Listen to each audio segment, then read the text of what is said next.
Hey, you crazy cats! 42's live streams and videos are simply not available on vinyl. You will have to go to the YouTubes for that. So if you want content about British traditions and culture, cutting edge social commentary from an unapologetically patriotic perspective, along with a side order of madness you simply will not find anywhere else, then this is the place for you. And to all those early adapters in the chat, don't forget to hit the notification bell. That's how you get the good stuff and make sure you never miss a tasty treat. So with that being said and done, squeeze yourself in. Let's get into it. You know you want to.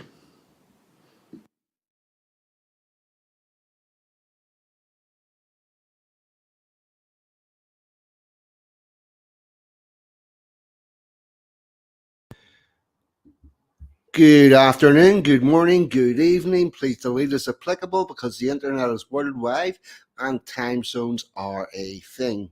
Could I get a wee audio check in the chat, please? And I'll say a couple of hellos.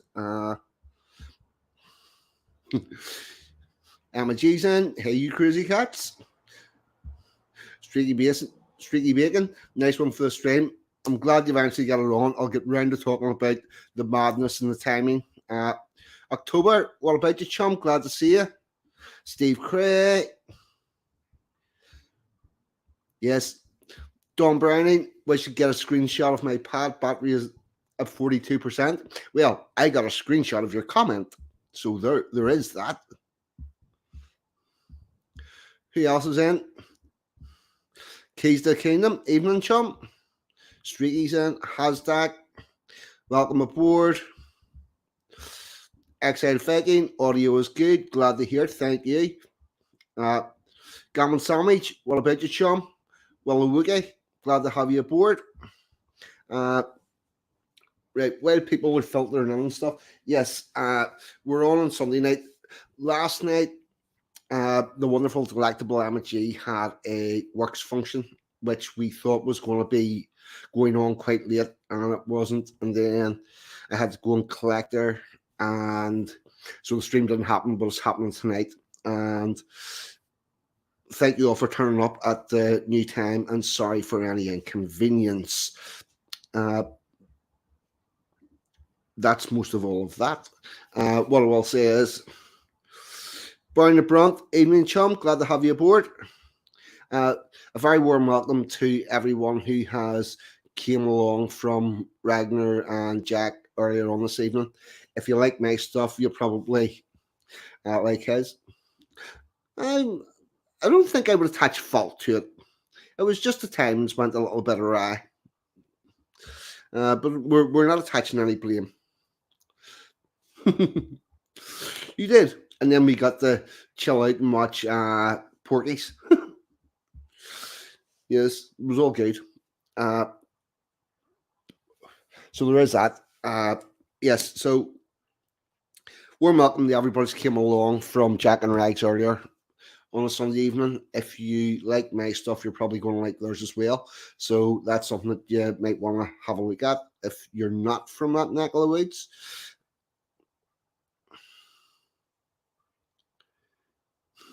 Streaky, I'm not putting that on the screen, but it did not happen.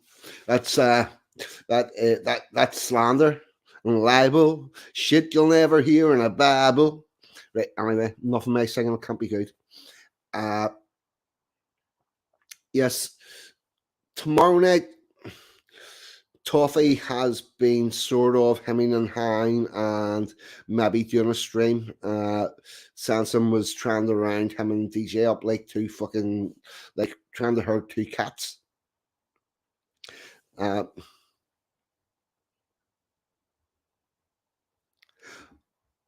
Yeah, October, it actually does. It actually does. It's still a little bit funny.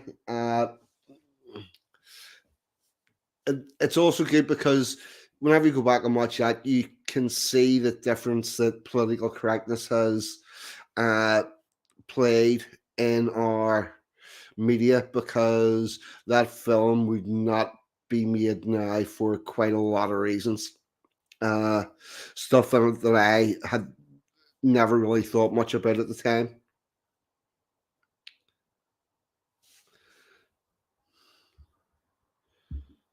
Did it? Ooh, that does not sound good.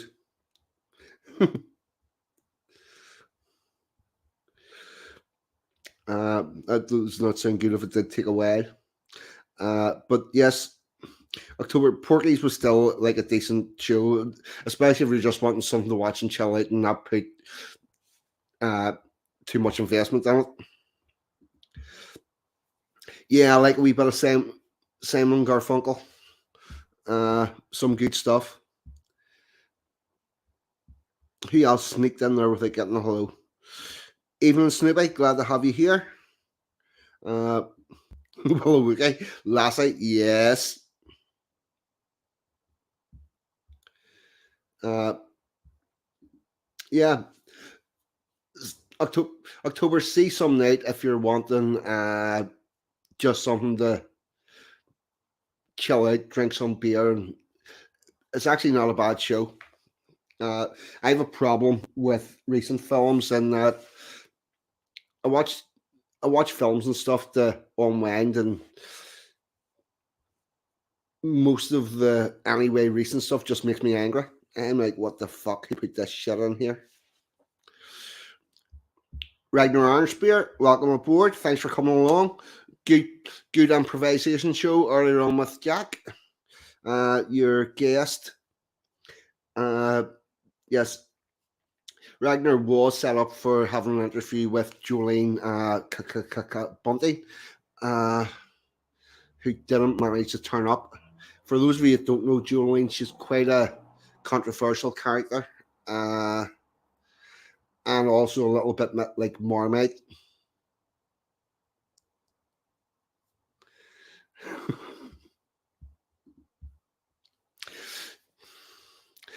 Yeah, I think she means that I pick at films and say this is not right and natural.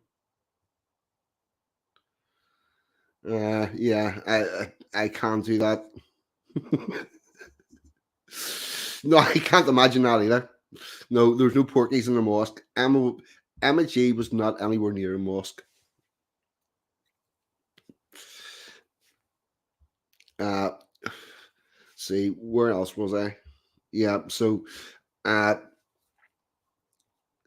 yeah, I'm not going to say too much more about Jolene. Perhaps she will eventually get on with Rags, and you can all make your mind up about her. There is an interview she did with Red Ice TV quite a while ago, uh, which should be able to be still found on the internet. Uh, you can watch that and cringe, basically. At least I do, because she's close to my neck of the woods. Uh, so there we go. There's all of that. Yes. Before I got sidetracked, another fucking tangent. I haven't even got through the shout outs. I'm tangenting for fuck's sake. This is mad. Yes, we don't know. Toffee may have a role with Toffee tomorrow night and may not, and DJ may or may not be involved. Sanson was doing a pretty good job of corralling them and trying to herd the cats, but it doesn't seem to have worked. But we'll just wait and see. Although what I will say is, with Toffee shows, you know that you're in for a very smooth, technically well sorted out stream, like he had with Sanson last week. Oh, but what can we say? You live and learn, and Toffee's a good lad, and he will get it sorted out. What else do I want to shout out? Yes, and our friend John Davison will be streaming as usual on Tuesday, Thursday, and Friday, 9 p.m. So there's all the shout outs, and I think I've managed to say hello to everybody. Yes, Ball Breaker and Porkies. Yes, very good. I say I actually enjoyed it, but we were just sort of chilling out, so it's not obviously with that sort of a film, you're not looking for anything intellectual. Quack quack. It's a Ducks in. Evening, Sean. Glad to have you aboard. There's Packers in. And England for the English. We've had a late burst. Did a bus arrive up or something? But there we go. Glad to have you here, lads. Thanks for the support.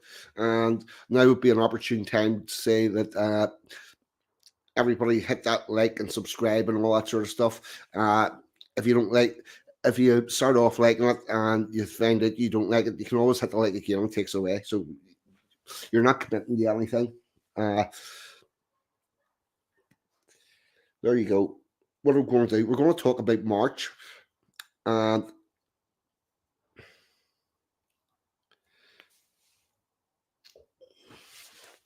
hold on. Craig's 1, Craig's 2. Evening, sir. And I respect that. I respect they stick to what it's about. I don't agree with any of it, but the Catholic and C let Muslims in and do cause for prayer. They have full respect. Right, he's talking about Muslims coming into Christian churches. I think it's a dumb idea. I think a church should be there to serve its purpose, which is to be a place of worship for that religious community and also to be an epicenter for the community.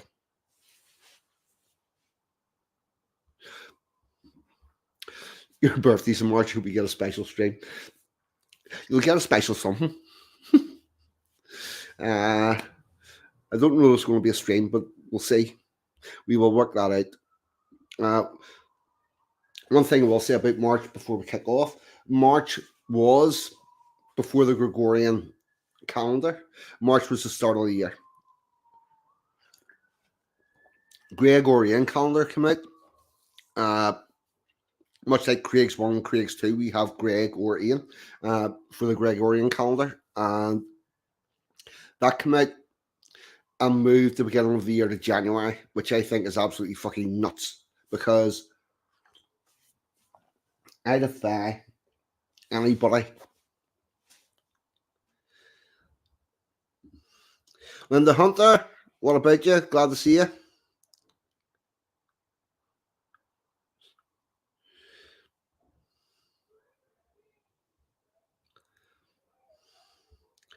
Michael Bale, sorry, Michael Bale.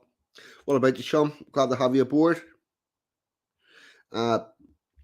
Yes, I defy anybody to wake up on the 1st of January after having went through Christmas and all, and they're ready and willing to get the year started and wake up on the 1st of January. It's fucking dark, it's freezing.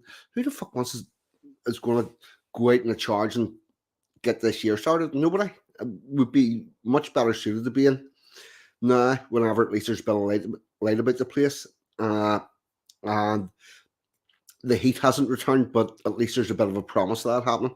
So there's that. There's the first thing. The second thing that we're going to talk about is what's in the title of the stream, which is St. David. And I'll get this link up and we shall get started. Here we go. Just fishing it out. And this is coming from some Welsh thing that I cannot pronounce. I'm not even going to attempt to pronounce. Get this shirt.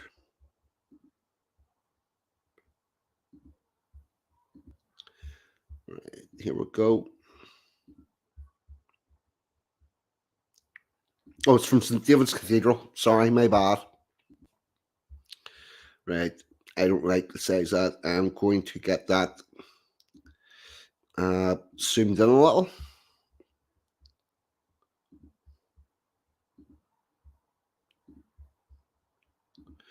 There we go. This should make it a bit easier to see. Back to StreamYard. Check the chat.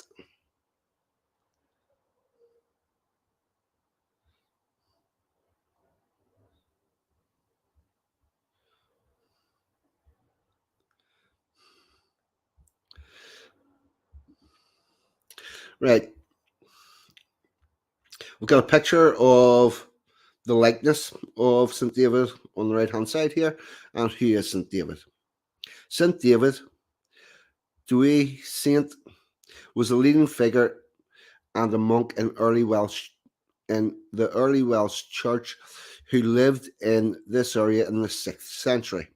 He founded a monastic community here, living a simple, austere life in the Celtic monastic tradition, which connected the people from Wales and Ireland, Cornwall, France, and the Scottish Isles.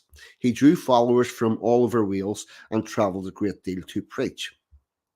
One of the most famous stories about David's preaching is that when speaking at Synod of Beth, now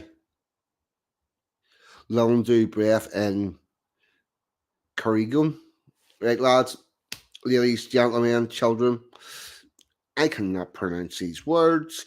They're highlighted, the links in the description if you want to find out the proper pronunciation at a later date. Be my guest. This is the only one I'm going to give about this whole thing, so I'm doing my best with the pronunciations, but it's not my tongue. Right, so he was speaking of this place, and the earth beneath his feet rose up to create a hill, so his words could be heard and he could be seen. His last words to his followers, still repeated to this day, were, "Be joyful, keep the faith, do the little things you have seen me do." So he's a monkey see, monkey do type guy. Just going to check. David, thank you very much. I go with the phonetic thing of it, and I'll do my best. I'm honestly not trying to take the piss out of the Welsh language, and I do my best with it. It's not like that Irish shit where I just call it leprechaun and I don't even try. Streaky saying the Welsh can't even pronounce them. They all pretend they understand. Yeah. The only bit of Welsh I do know off the hand is fuck, I can't even remember it now. It's a number. One of your numbers is quack.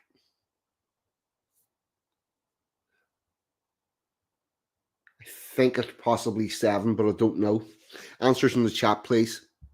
But there is a Welsh number that is said quack.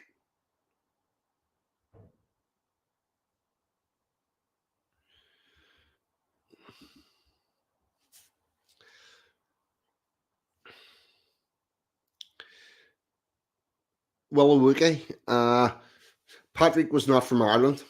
Well, Patrick wasn't even a saint. The other two patron saints of Ireland were, I believe, from Ireland, but they don't really get counted. And out of the 3 Irish saints, there was only one was actually canonised. So that's a bit weird. St. George is definitely not from England. I think David's a candidate for the only British saint to be from the Isles or recognised as being that saint. Although I would say, I know I did a stream about Andrew, but I think he may well to have been Scottish. I'm not 100% sure. I would need to look that one up.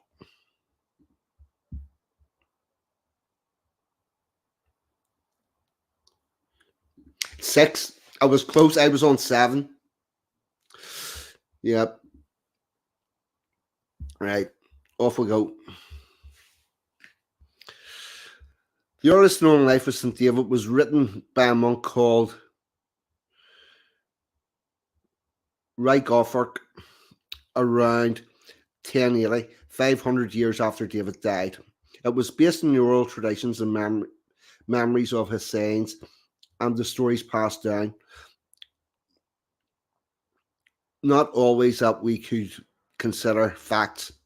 Later versions added more detail from other sources. According to these, his father was a prince of Credington and his mother was St. Nun, the daughter of a chieftain and a nun. Saints' lives like this were not written as a biography, but to build the reputation of the saint by drawing on parallels with other saints and with the life of Jesus himself. In other words, they make shit up.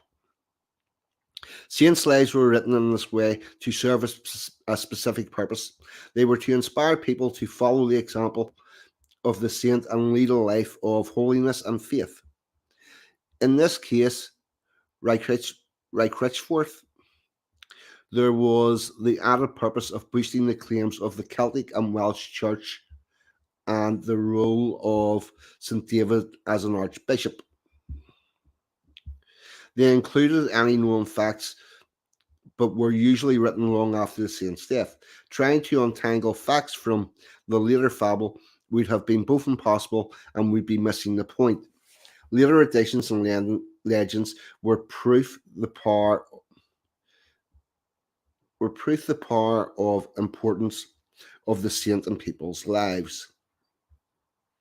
We have very little hard facts about David, but as he lived 1500 years ago in a land where people passed on their history by speaking it, not writing it down, that is not very surprising. This is true of Ireland as well. We don't have a written history, which is why it has become very easy for it to be fucked about with. He was reputed to have been unusually tall for the time, about 6 foot, and a powerful speaker, and spoke as a bishop at the Synod of Breathy in 545. C 545. Uh, I don't know why churches are getting on board with this taken away before Christ and Anni Domini. It really seems to be uh,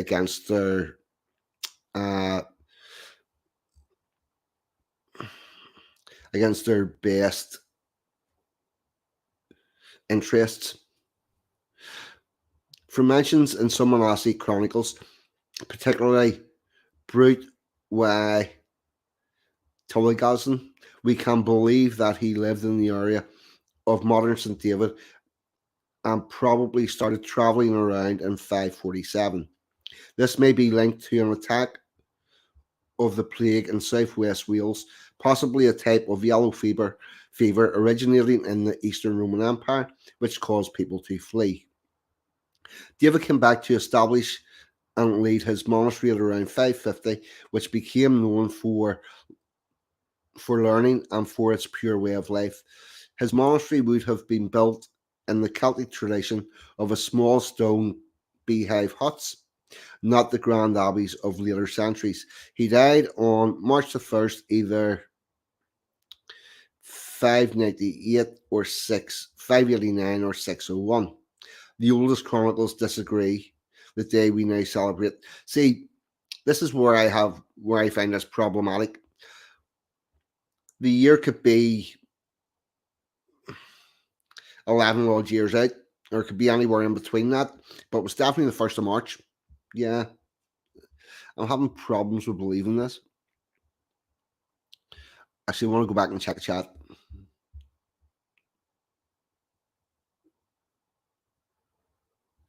Oh, thank you, Yamaji. Keep me on my toes. My my my academic wonderful girlfriend is saying that means around, and it's not the replacement for uh AC and DC.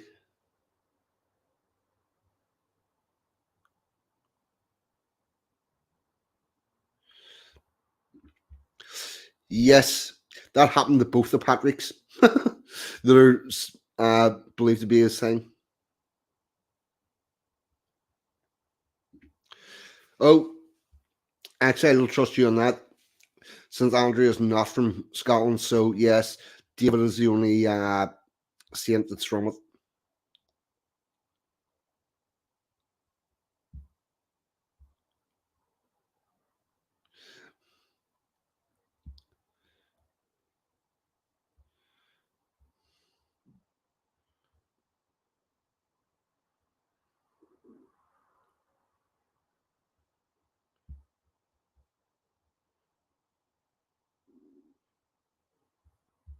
Right, sorry, I'm just checking through comments here. Right, here we go. Right, back to the readings. The story of St. David has been added to over the centuries with details from many sources, the weaving of golden threads, which have created a rich tapestry of stories we have today. Some persevere, some perverse whispers and fragments of other stories, which take us to the culture and history of the area. History of an earlier Wales and the earliest traces of Christianity in that place. Some draw on the details told in the stories of many saints to emphasize the holiness of David and to link them with places in a landscape surrounding the area. Others weave parallels with the life of Jesus to make listeners think of God who David served. St. David is understood to have performed many miracles of healing, but a different miracle story tells us of the importance of bees. An Irish monk called Modomonic was the beekeeper in David's monastery, making honey and wax. He had to return to Ireland, but his bees kept following him to the boat. 3 times he returned the bees until David blessed them and allowed Mondomic to take them with him, reputedly introducing honeybees to Ireland. We've got one saint that chases out the saint, and another one that brings us stinging bees. Uh, One example of the story of David's struggles is his struggles with a pagan chieftain, Boa, when established his monastery in the valley.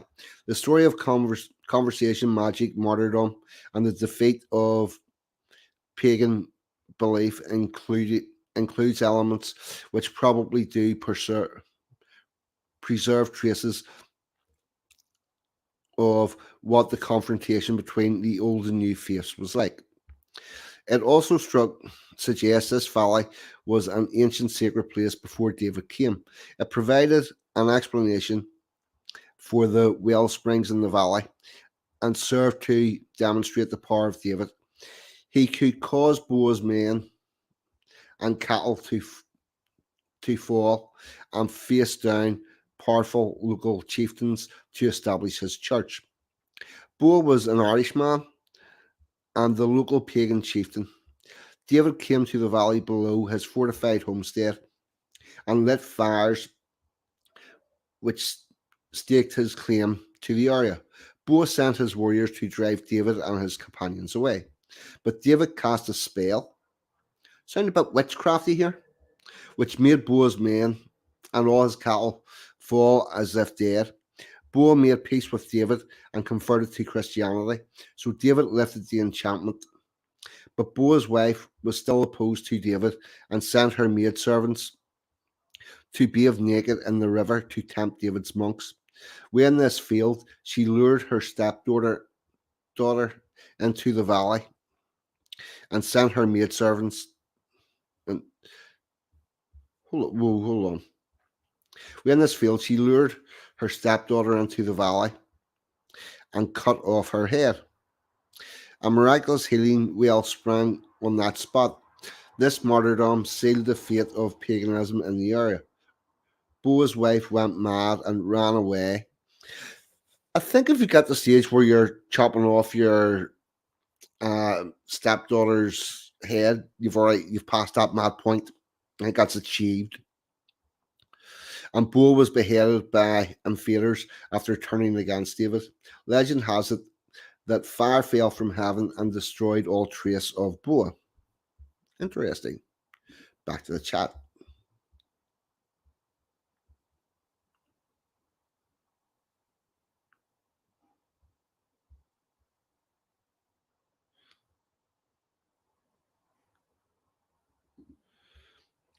Primary schools have a little SD fold on Jude singing, etc.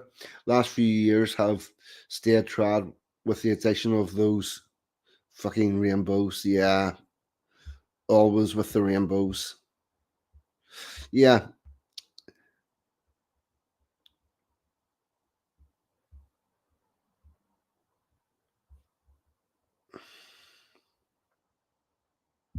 right. Yes, I'm all up to date with the chat.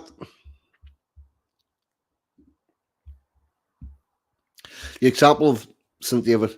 The stories and legends point to St. David as an example to follow, a model of Christian life.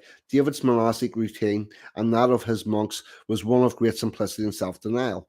Their days were centered on prayer, working in the fields, pulling the plough themselves, and reading. They ate one meal a day of bread and herbs and vegetables and drank only water.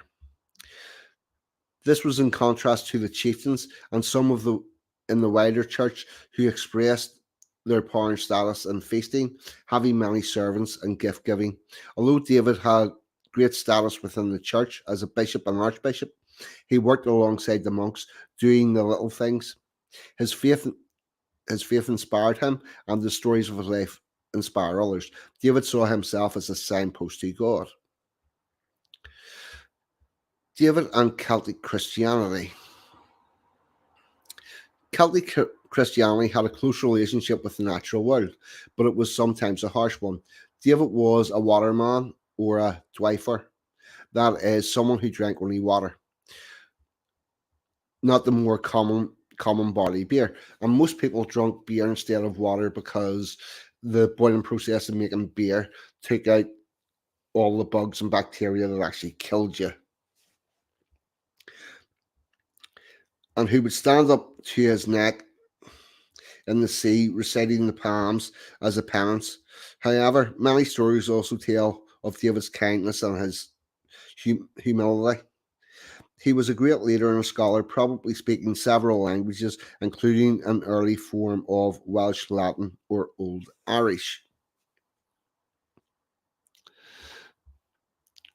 Remote and wild areas were believed to harbour demons who had who had to be fought to save the souls of the people. Personal comforts and desires were also to be resisted as being lures of the devil. David and his followers saw themselves as engaged in a battle of good over evil, which had to be fought every day. Dewey was a form of name David in the dialect of South Wales. Daffod is another form of David, and that and now in more common use. The cult of St. David. The cult of St. David, where people were drawn to him and his miracles during his lifetime, grew in strength and spread after his death.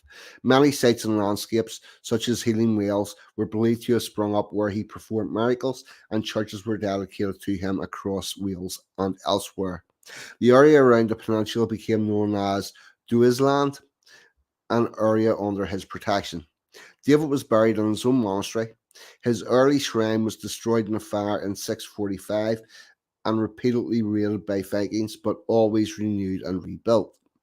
The later medieval shrine, which was restored in 2012, attracted thousands of pilgrims, as two visits here were considered of equal value to one journey to Rome, and three would equal a pilgrimage to Jerusalem. Some wanted healing or other kinds of help, whilst others just looked for forgiveness of sins. But St. David, Dewey Saint, was always clear that he was simply a channel for God's grace. His miracles were the work of God through him as a faithful servant. And there's a little picture of the shrine. The restored shrine of St. David here in the cathedral is used as a focus for prayer and reflection by many people. St. David became a symbol of Wales, a figure to which Welsh people all over the world can turn. His feast day is a national and international celebration of Welsh culture and identity, but he is especially associated with this place and area. We do not have anything which belonged to David, except perhaps the spirit that many feel in this cathedral. But in many ways, that best honours David, the man who was not interested in material things, but and his simple possessions were held in common with fellow monks. David's legacy is his example and his final words. Be joyful, keep the faith, and do the little things you have seen me do. And that's pretty much all we have on St. David, which was actually quite interesting.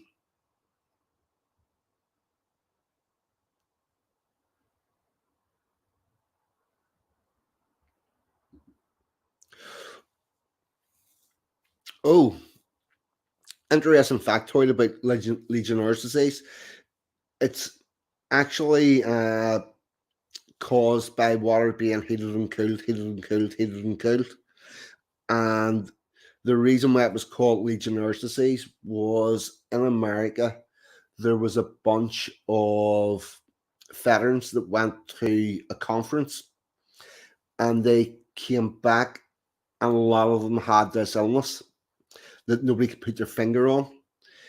And one doctor figured out that these cases that were popping up all over the country were all interconnected, and they linked it back to this conference, and where the smokers were all sent to smoke out of the way, out the back was beside a massive water heater, and this was heating and cooling water and creating this bacteria which escaped into the air and affected the veterans, and that's why it became Legionnaires' disease. Uh, this is a type of madness you find out whenever you become, whenever you do health and safety courses.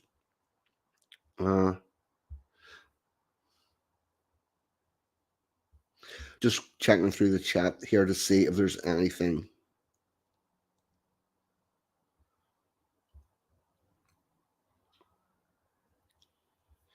Right. No, that's pretty much all I need to up to date with that. We're 37 minutes in.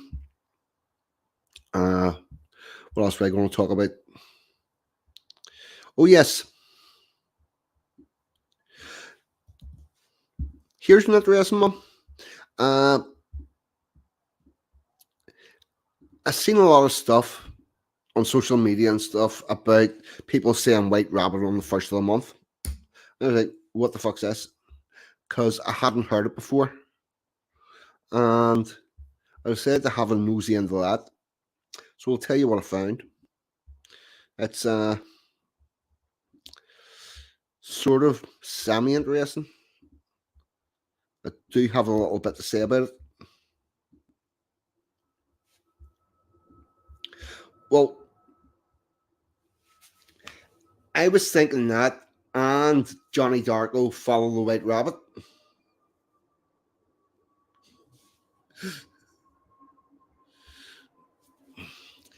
I think the best form of a stream about Simon and Garfunkel.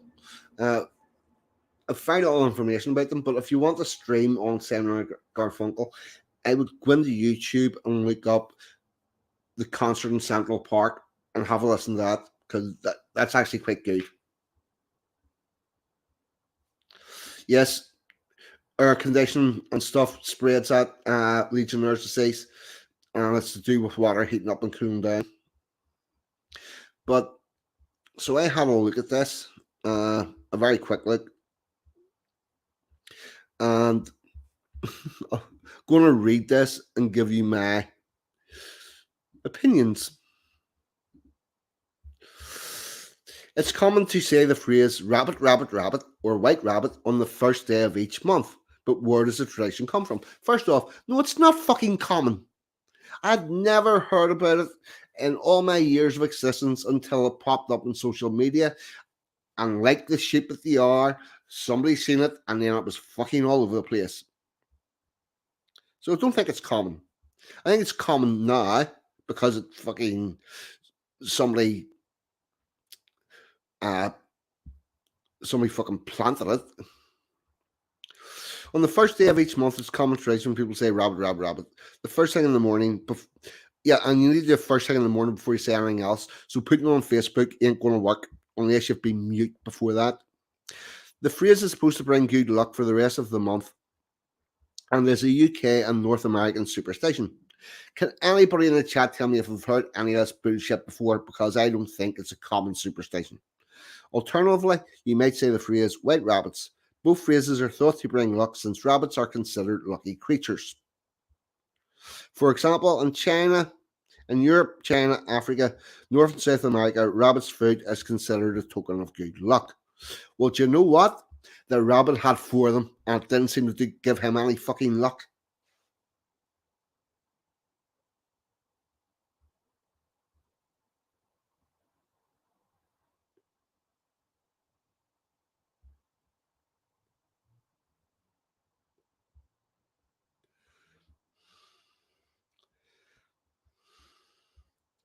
Yes. Uh, I'm glad you said it because I'm like, yeah, uh-huh. Yeah, it's all we can. What did Rag say? Chaz and Dave. Yes, they said rabbit a lot. Yes, but lucky rabbit's foot. The rabbit for them. It didn't seem very fucking lucky for them. Rabbit's feet were also marketed as lucky by US companies to sell them to customers in the early 20th century. It's a fucking grift. And I bet you this fucking rabbit thing coming out, if you could get down to the bottom of it, is coming from the people that are fucking selling rabbit's feet to try and dig up more, uh, dig up more sales. Where did the phrase come from?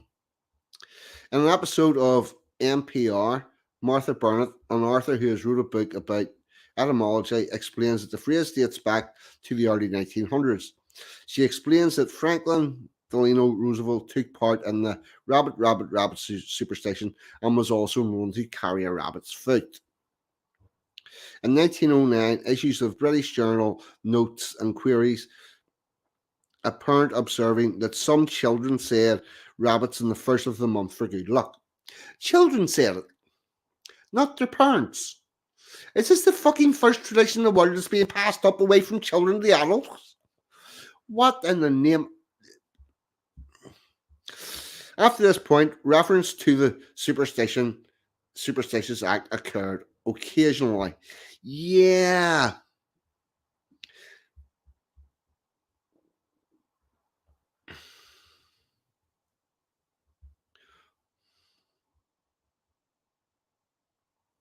Hold on. What the heck?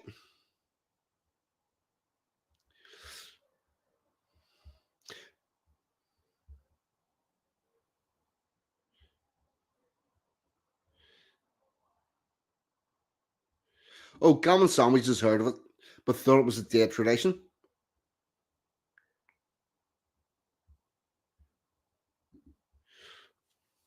Pinch and punch, first day of the month.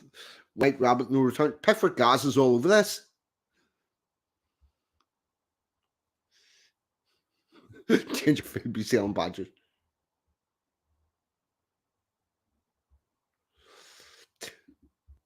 Well, he would. Lucky rabbit's foot. Exactly, because whenever they catch one, they sell all 4 feet. Uh, right, hold on. We could actually be going back to this because there's a. We're going to get this.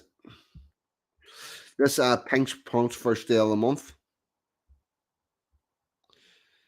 Just getting this found.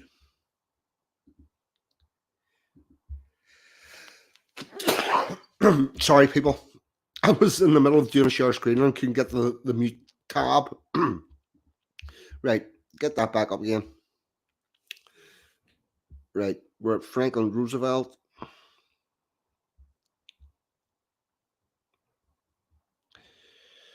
Now, where does I'm looking for this bit? Yes, we had this in the chat already. There are plenty of other traditions that people from around the UK take part in when the date rolls over to the new. A popular one is pinch punch. See people giving friends, family a pinch and a punch while saying the phrase pinch punch first of the month. There are a variety of theories to try to explain this tradition, with most popular believing that it started with President George Washington. Supposedly, the first day of each new month, Washington would meet with native tribal leaders, giving them a fruit punch without a pinch of salt, which was then known as pinch punch first of the month. The tradition simply evolved from there. Others believe this tradition started much longer ago in medieval times. One theory claims that in medieval Britain, when the likes of witches and other sorcery was still believed, the salt was thought to weaken witches, and the same was supposed to weaken evil beings. So we have some truth to this.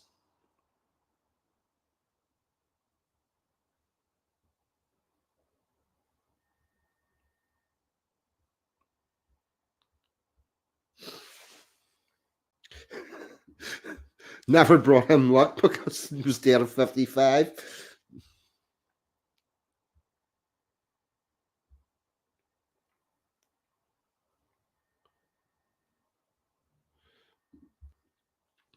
White Rabbit was used by one man, I know it, the first of the month. So this actually is a thing.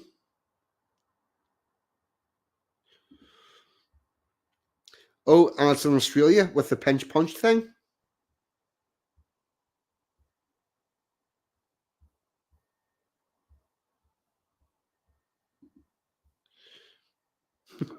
It must have weakened Tony Blair. I don't know what the hell he was, but he's not of this earth. So there you are. There's that White Rabbit thing and the first of the month thing. I think we can do away with that. And what else was I going to talk about? Yes, Whuppity Scoorie.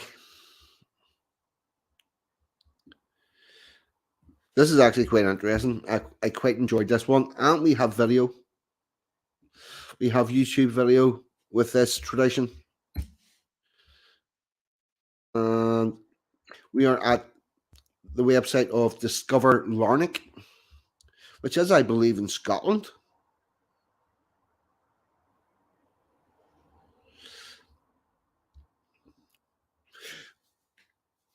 No, we're not quite going down a rabbit hole tonight. But if you do want to go down a rabbit hole on some stuff, in the comments after the video, put in comments what rabbit holes you want to go down, and I'll do some research.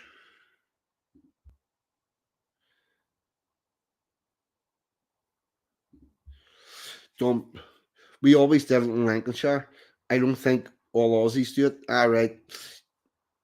Yes. So what Don's saying is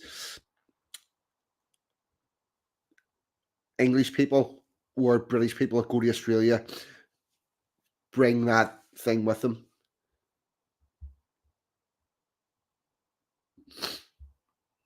By saying White Rabbit, you can't do it back to them again. I pinch punch the receiver of that pinch punch, right? So now I'm getting it right. Where's the first pinch punch one?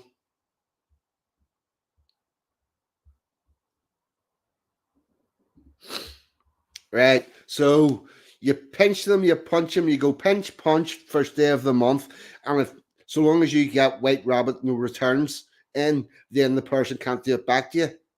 Right. I'm seeing how this game works. That's actually quite good. A bit of a better understanding.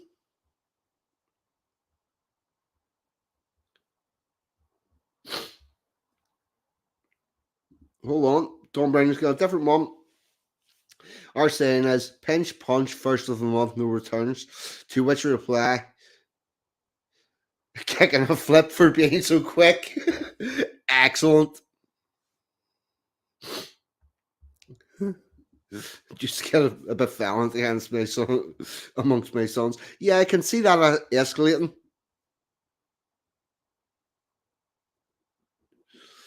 Oh, I'm a G's at this now. A punch in the eye for being so shy. Here's a question while we're on this. Uh,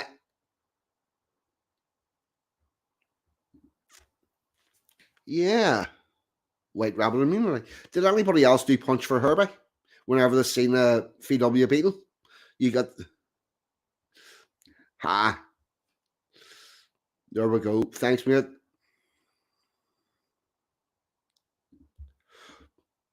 Ah, slay, not shy. Right. Did any of you do punch for Herbie whenever you seen a Volkswagen Beetle? You got to punch somebody in the arm whenever you passed the Volkswagen Beetle? No? Just us then? Right. Present. It's a duck did the Herbie thing. Right, just sharing the screen.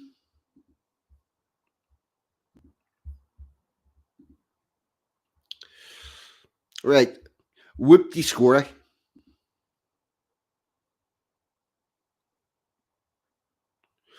Oh, all yellow cars got a punch with Emma. That could have worked out painful. Right, Whuppity Scoorie. Say goodbye to winter and hello to spring. The exact origins and age of this most oddly named Larnak custom is unfortunately never likely to be conclusively proven. Held on the 1st of March each year, the modern version of the custom comprises of a large group of young children gathering at the foot of the town steeple, Larnak Cross, at 6 p.m. Each child is equipped with a ball of paper on the end of a length of string. On the first stroke of the small bell, which has lain silent since the end of the previous autumn, the children run 3 times clockwise round the church, swinging the balls of paper over their heads. After the completion of the run, there is a scramble for small change held in Hindford Place. Whuppity Scoorie is organised these days by the Royal Borough of Larnak Community Council, who took over the role from the Town Council in 1975. But in the distant past, it does not appear to have been an official event, as there is no mention of it in the Town Council minutes.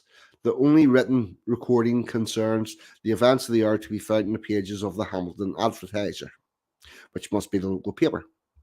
Various theories have been put forward as to the origin of the ceremony and the unusual name. The name Whuppity Scoorie appears for the first time in association with this ceremony in 1890, when the Hamilton Advertiser reported on ringing the 6 o'clock bell, stating that the bell was rung. The local youths cheering and indulged in a lively variation of Whuppity Scoorie, in which boys having a bonnet, a bonnet tied to a string, wear them about their heads, and if they see one of the number off his guard, he gets a quick awakening.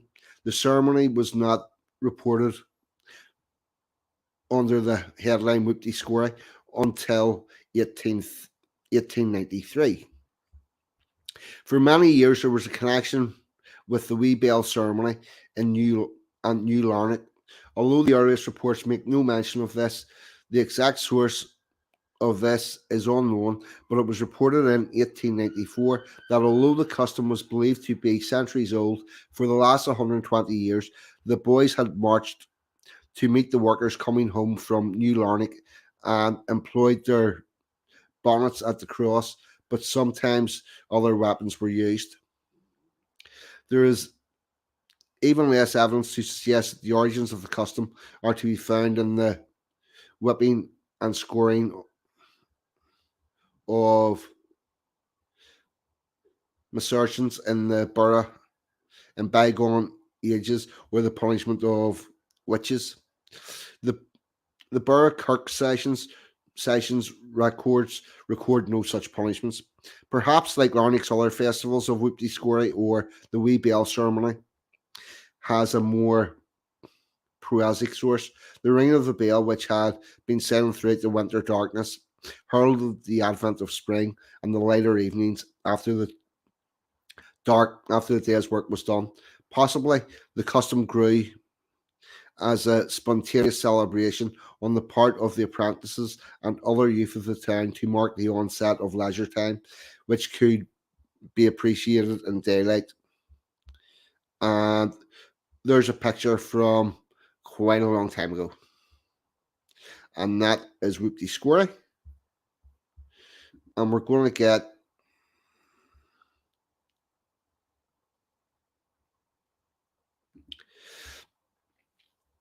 I'll have to get a larger picture of that up on the screen. It is a person with a back that has mechanical bits on it. And remind me later on. We'll see if we can get that up on the screen. Uh,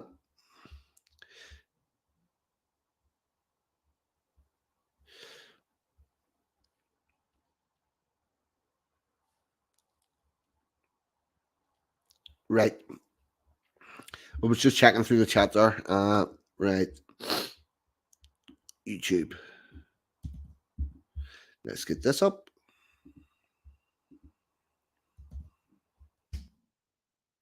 Oh, Julia Skinner, welcome to the chat as well. Should have said that. StreamYard, sure this.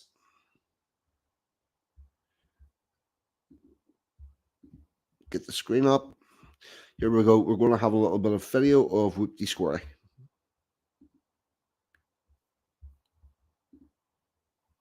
Yep, that's up.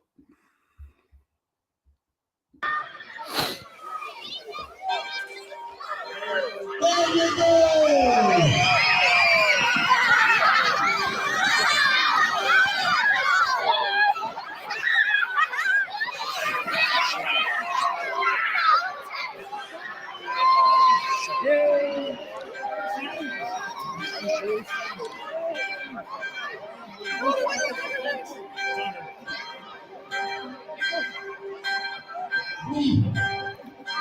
That was just Usain Bolt with the reindeer.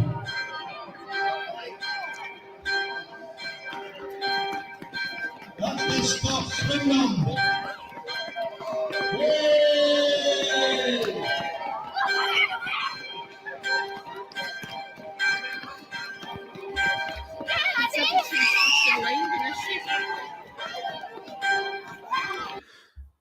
Right. Right, I'm going to scoot this on quite a bit because that's them doing a couple of laps and it's just kids running around and around, which, well, good, it's not something we want to be watching all of. So here we go. We're going up to here.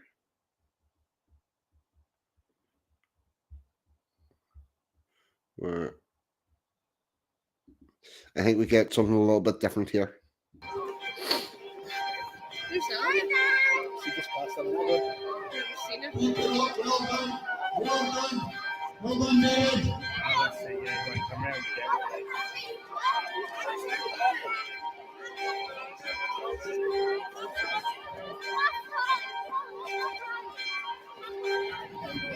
How you three times round?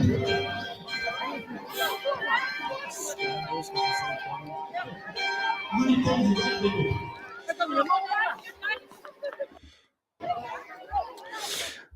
Oh, well, that did not work. It looked like there was black and white stuff at the end, but there wasn't. So I thought maybe it went back to a bygone day, but it had not.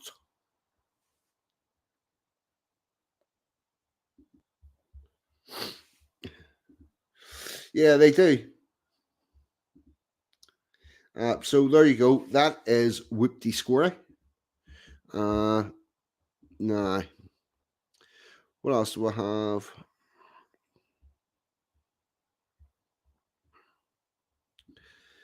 This is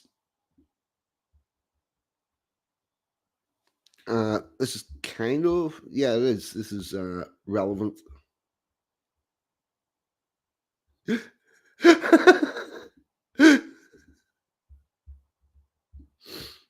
£2 each way on a ginger. I love it.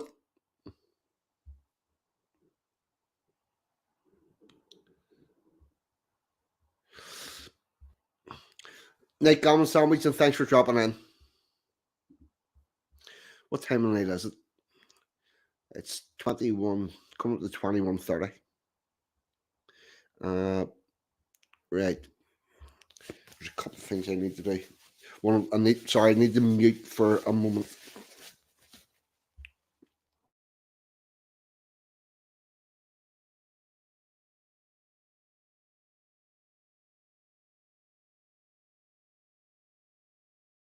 Right, there you go. I have to do a sneezing, and I don't think he's wanted to hear that.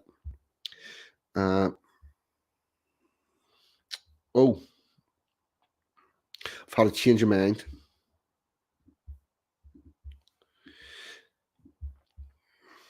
The other thing that happened in early March, we have a birthday of sorts. No, MG, not your birthday. Different birthday of sorts.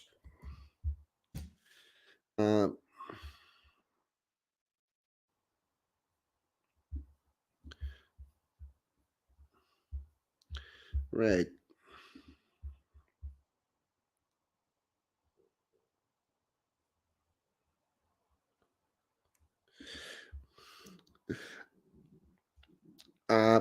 21:30 is 9:30 past midday.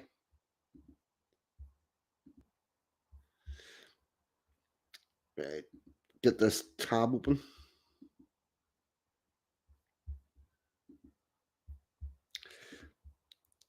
Yep, 9:30 p.m.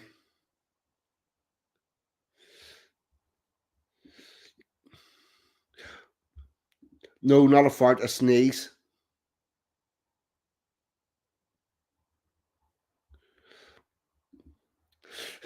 No, I am not. Amagee's in her own house.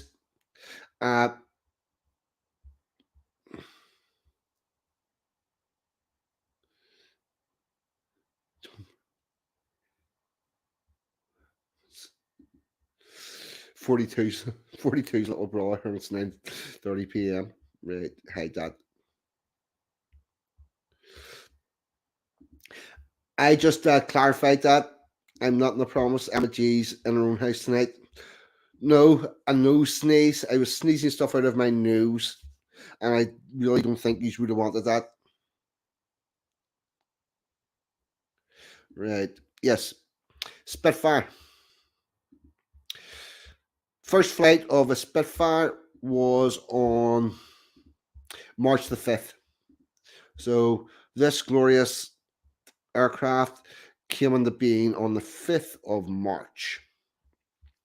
Spitfire, also called Supermarine Spitfire, the most widely produced and strategically important British single-seat fighter of World War II.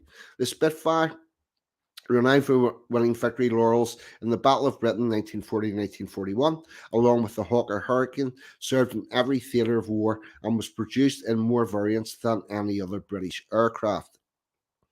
The Spitfire was designed by Reginald Mitchell of Supermarine Limited in response to a 1934 Air Ministry specification calling for a high-performance fighter with an armament of 8 wing-mounted 0.303 inch 7.7mm machine guns.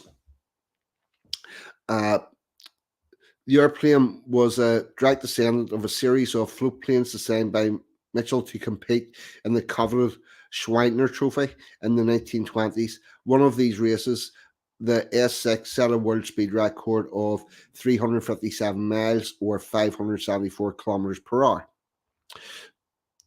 in 1929. Designed around a 1,000 horsepower, 12-cylinder liquid-cooled Rolls-Royce PV-12 engine, later dubbed the Merlin, the Spitfire first flew in March 1935. It had superb performance and flight characteristics, and deliveries to operational Royal Air Force squadrons commenced in the summer of 1938. A more radical design than the Hurricane, the Spitfire had a stressed skin aluminium structure and a graceful elliptical wing with a thin aerofoil that, in combination with the Merlin's efficient two-stage supercharger, gave it exceptional performance at high altitude. Versions of the Spitfire that fought in the Battle of Britain were powered by the Merlin engine of 1,030 horsepower.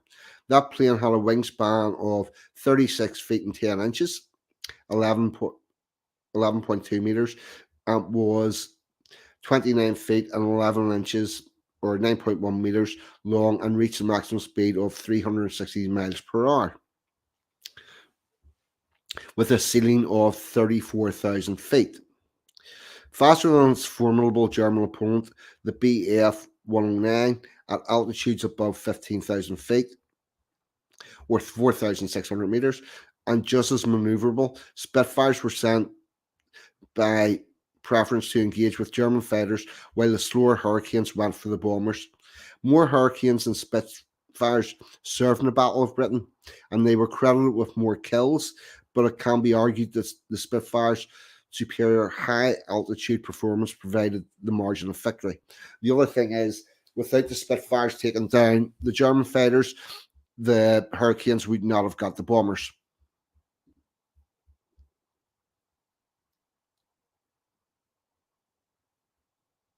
Sorry, just checking the chat.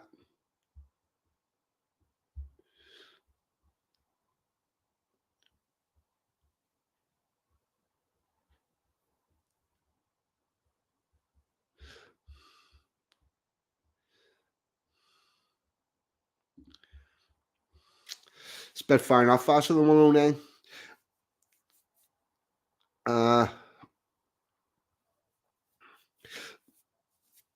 I was thinking that too. I was thinking that on pure straight line speed, they were similar. If not, the Spitfire was a little slower, but it had better maneuverability.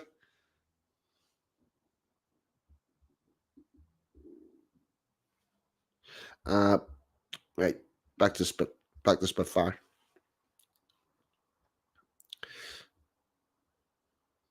Meanwhile, the Supermarine was developing more capable versions of the Spitfire, driven by progressively more powerful Merlins. The 8 0.03-inch machine guns gave way to 4 0.8-inch 20mm automatic cannons by the war's end. The Spitfire had been produced in more than 20 fighter versions alone, powered by Merlins up to 1,760 horsepower. Though outperformed by the German FW-190 upon the aircraft's introduction in 1941, the Spitfire restored parity the following year and eventually regained the advantage. It remained the first-line air-to-air fighter throughout the war. Spitfires were used in the defence of Malta in North Africa and Italy, and fitted with tail hooks and strengthened tail sections as Seafires from the Royal Navy aircraft carriers from June 1942. Spitfires helped to provide air superiority. I will put my teeth back in and go again. Spitfires helped provide air superiority over the Sicily, Italy, and Normandy beachheads, and served in the Far East from the spring of 1943. Fighter bomber versions could carry 250 or 500-pound bombs beneath the fuselage and a 250-pound bomb under each wing. One of the Spitfire's most important contributions to Allied victory was the photo reconnaissance aircraft from early 1941. Superior high-altitude performance rendered it all but immune from interception, and the fuel tanks that replaced the wing-mounted machine guns and aluminium bays give it sufficient range to probe Western Germany from British bases. In late 1943, Spitfires powered by Rolls-Royce Griffon engines, developed as much as 2,150 horsepower, began entering service, capable of top speeds of 440 miles per hour and ceilings of 40,000 feet. These were used to shoot down V-1 buzz bombs during World War II. Spitfires were exported in small numbers to Portugal, Turkey, and Soviet Union, and they were flown by the US Air Forces in Europe. When production ceased in 1947, 20,334 Spitfires in all versions have been produced, 2,153 of them Griffon-powered versions. Fighter versions of the Spitfire were dropped from RAF service during the early 1950s, while photo reconnaissance Spitfires continued in service until 1954. And I will say that there's not much more iconic than a Spitfire flying over the White Cliffs of Dover.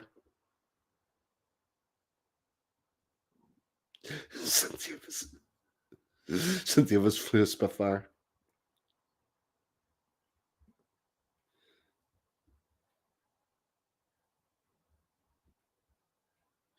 Right, just checking.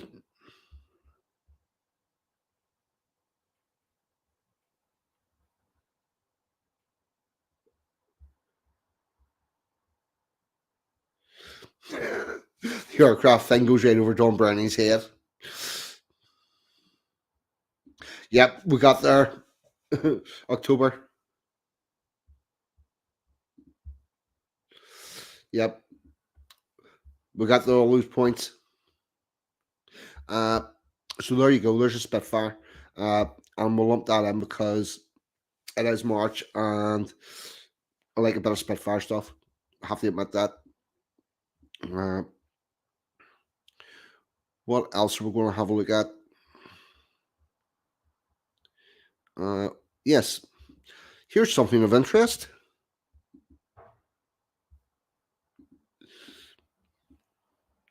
Right, here we go.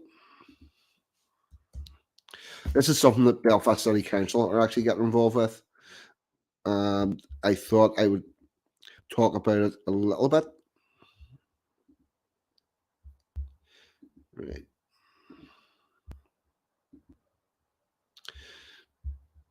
Right.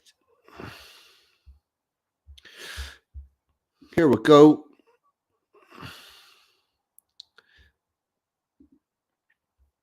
I'm going to see. I'm going to zoom this in just a little. Oh, for fuck's sake. I don't want to sign up to anything Belfast Live. Would you please take that off the screen? Where is the bit to close at? No thanks, close. Thank you. View, zoom in.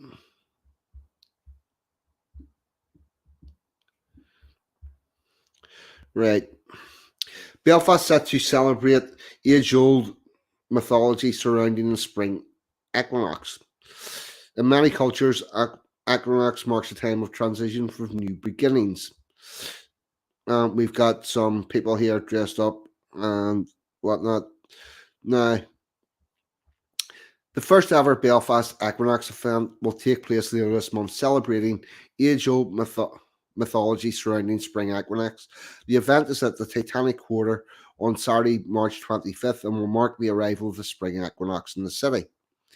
Belfast City Council has joined forces with Belfast Meta producers Arts Icaska to stage a unique free event, which is expected to attract hundreds of people to the Belfast Harbour Marina for an enchanted evening of mythology for people of all ages to enjoy. Belfast Equinox will involve an immersive cross-cultural storytelling experience developed with citizens from across the city. You'll be working with Arts Aska and diverse music, dance, and art workshops. This bit here, are they going to be talking and storytelling about a British equinox, or we're going to get shit from all over the world? In many cultures, the equinox marks a time of transition, new beginning, and this will take you on a journey to celebrate mythology and tales from around the world retold through music, dance, procession, and lighting of fire. And the lighting of the fires are stuff. Right? We do that. The equinox story will commence with a striking procession bringing to life the elements of earth, water, air, and fire, with dance, fire, costume, and music to officially welcome the arrival of spring. Renowned storyteller Peter Chad will then weave together an exciting evening of magical dance, dramatic dance, and talented theatrical performances on stage, representing cultures from India, Persia, Japan, and Ireland. Creative workshops will surround the marina's water's edge, encouraging people to take part and learn new skills, create their own spring equinox themes memories, while the aroma of various food vendors on site tempts. So they're going to grip food at this thing, but this is the first time we've ever had an equinox thing, and we're bringing in India, Persia, Japan, and Ireland to what is a British tradition.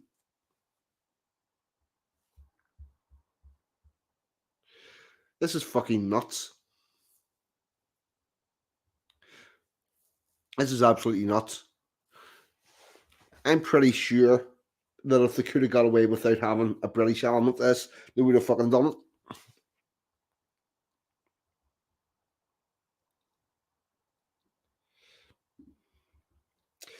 Equinox is a big day for those green plants that grow to flower with less than 12 hours of light.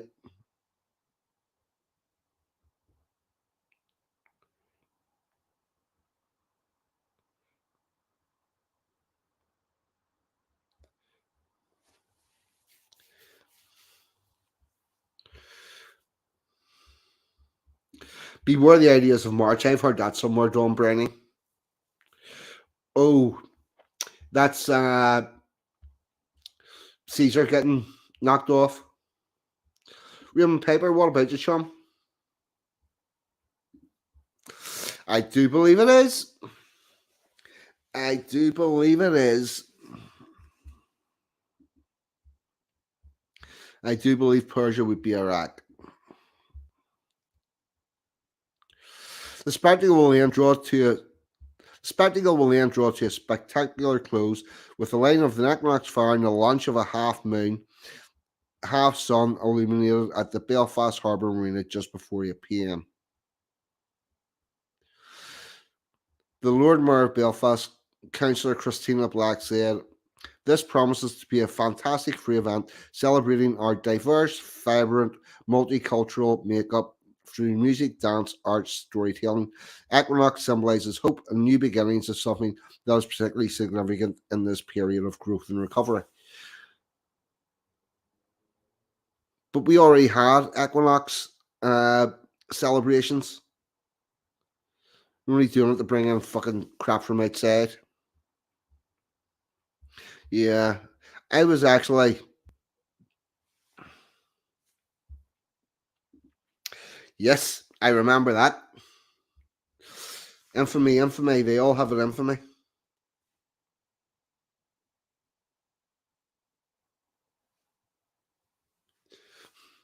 Uh, yeah, I was hoping this was going to be an event, sort of bringing back our cultural roots and our traditions in March. And yeah, it seems not so much.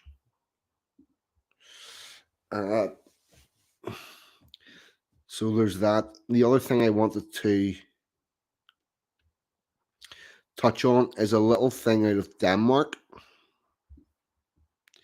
because they're having a holiday removed in order to apparently removing a public holiday is going to save them a shitload of money and they can use the money for something else.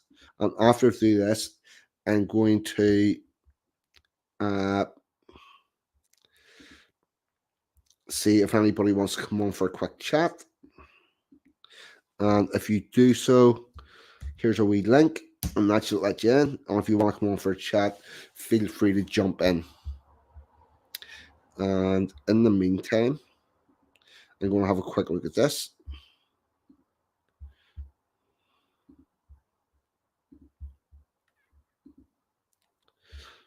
Hold on, I want to check these comments. It's a duck. Streaky, it's telling me your devices aren't connected, mate. You need to jump out and then jump back in again.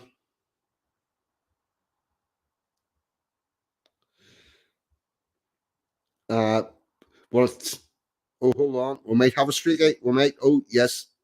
Streaky's in. Do you want. Mr. Bacon, what about you, Sean? Hey, 42, can you hear me okay, mate? Yes, audio good. Audio proper, but audio proper strong one, mate. No, mate.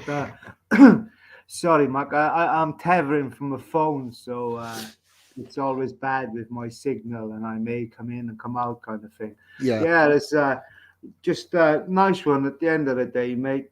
What I like about you is you recognizing old traditions. And I know they're not in everybody's cup of tea, same as myself. But at the end of the day, mate, you're bringing these traditions up and you're keeping everything. You know what I mean? Yeah. Mate, I am just so pissed off with our media and our government and our state Yeah, broadcaster yeah, publicizing every other fucker's bits and pieces that and ignoring ours. And the first thing I thought was, why the fuck's nobody do anything about it? And then the second thing I thought was, well, you've got a computer, you've got access, you've got a YouTube channel. You know, you can't. Now, it would be nice if it was being done in a way that it got heard by more people. But maybe somebody with a larger channel or something will happen, and more word will get out. But we'll have to, you know, it, this stuff all needs talking about. Yeah, listen, mate. It's nice you keeping these traditions up. It really is 42. Just these things, and yeah, it's sad though. Society, media, everything goes against us these days, you know. And we're a dwindling community when it comes to seeing various traditions. But what can you say, mate? Yeah, When's the turn of politics? Maybe things will change. yeah. Oh, I'll tell you something else. I was glad to be able to do St. David's Day because a lot of most of the stuff I'm finding is from England, some from Ireland, North and South, some from Scotland, but I've had very little from Wales. So I was glad to be able to actually get a Welsh-centric stream on. Do you know what, mate? I'm having really it's problems on my end. It's roboting on my end. Oh, So I oh, what I'm gonna do, I'm gonna leave the stream, mate. Not but now you've opened that link. Let me fuck around for 10 minutes, and I'll just try yeah, to get a better signal, you know. But yeah, yeah, not a all right, problem. I'll pack out. Sorry about this, bro. No worries, no worries. That was a quick bit of Exiles jumped in. What about you, Sean? Good evening, 42. Very well, thank you. Good, glad to hear it. Right, I am going to do this little bit about Denmark strapping the Republic holiday. Yeah. I know it's not British, but I think this is worth looking at, which you'll see. Denmark's parliament has voted to abolish a springtime public holiday to boost spending on the military. Lawmakers voted 95 to 98 to scrap Great Prayer Day, a religious holiday observed since the 17th century. The cancellation will provide an additional 3 billion kroner to be used in the defence budget, the government says. There has been opposition from opposition politicians, trade unions, and religious figures. At the start of the month, some 50,000 protesters gathered outside Parliament in Copenhagen to protest the plan. Now, my question, not only to you, Exile, but also to the chat, is if this had not been a Christian prayer-based holiday, do you think it would have got scrapped? I think so, yeah. I mean, Denmark, well, that's where my family's all from. And yeah, Denmark as well has become very woke and progressive. So it doesn't surprise me that this shit is going on, that they put Yeah, more emphasis in that rubbish instead of preserving traditions. yeah, but what my point is, I'm sure they've got other holidays that they could have dumped if it was purely a cost-saving exercise. But I think that we've got a day that's based around prayer. We're not too fond of Christians. Yeah. We'll scrap this. We'll say it's about money. And I think that's what's at the bottom of it. It's not a money-saving thing at all. It's just another attack against Christianity because Christians Absolutely. bad. Yeah. And I'll tell you as well what they're doing, but because like most of the Western Hemisphere, a lot of Danish people no longer attend church. They're not even religious anymore. So that's the perfect green light for the government to start cutting back on all these holidays with the excuse that, well, nobody bothers anymore. So why do we need to keep funding it? Yeah. Well, I think it's very sad. I think these things should be preserved, especially in this day and age. Yeah. Well, Whuppity makes a good point there. If it was a Muslim prayer holiday in Denmark, it would be touched with a barge pole. Oh, Not no, a they fucking wouldn't. chance. No. Not a fucking chance. Not unless they want riots. Yeah. Well, I honestly think this is a problem. I'm honestly beginning to believe that this is part of the problem. That you can do whatever you want, the white people, and there's no backlash whatsoever. And a backlash doesn't even necessarily need to be rats. Yeah. What would happen if on that day everybody made an appointment to see their member of parliament Uh, to talk about that day not longer being a parliament, being a holiday? Everybody just make appointment, make appointment, make appointment, book the fuckers out, and book them out all week, and don't tell them what you're going to see them about. Just turn up and go. Blah, blah, blah. This is my point. yeah, that would be one good. That would be one way of dealing with this situation. But like everything, all these politicians don't give a monkey about the people that voted them in. They'll just claim that, yes, I will look into it. Yes, it's terrible. But at the end of the day, they'll do bugger all because they're only thinking of their fat pensions at the end of their career. Oh, Yeah. to be fair, what you need to understand is politicians, like all civil servants, the only thing that they're interested in is the path of least resistance and the easiest day. Now, if you consistently prove that doing this is not going to create the easiest day, they'll soon fucking change their mind. I guess, yeah.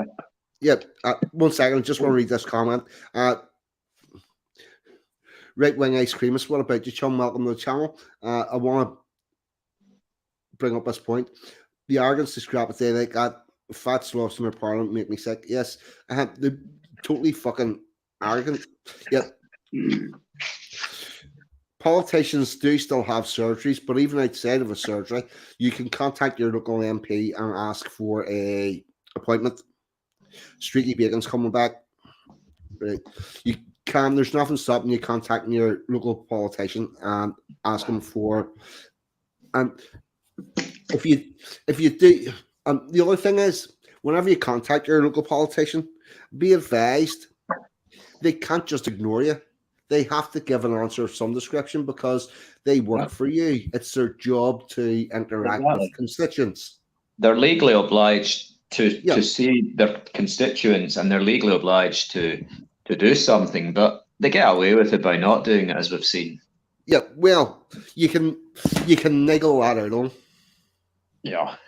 I think a lot of the politicians now will be using the excuse of what happened to the Tory MP David Ames, where he was attacked and knifed and killed last year in his surgery. Yeah. Do you know what? The African guy, but a lot of politicians now they want security when the surgeries are open, and yeah, all right, fair enough, they can have surgeries, and they can have security in the surgeries instead of meeting people directly one to one. But on the same thing, that if they're able to meet people one to one and they have security there, why don't they open their doors for longer? Why don't they speak to the people?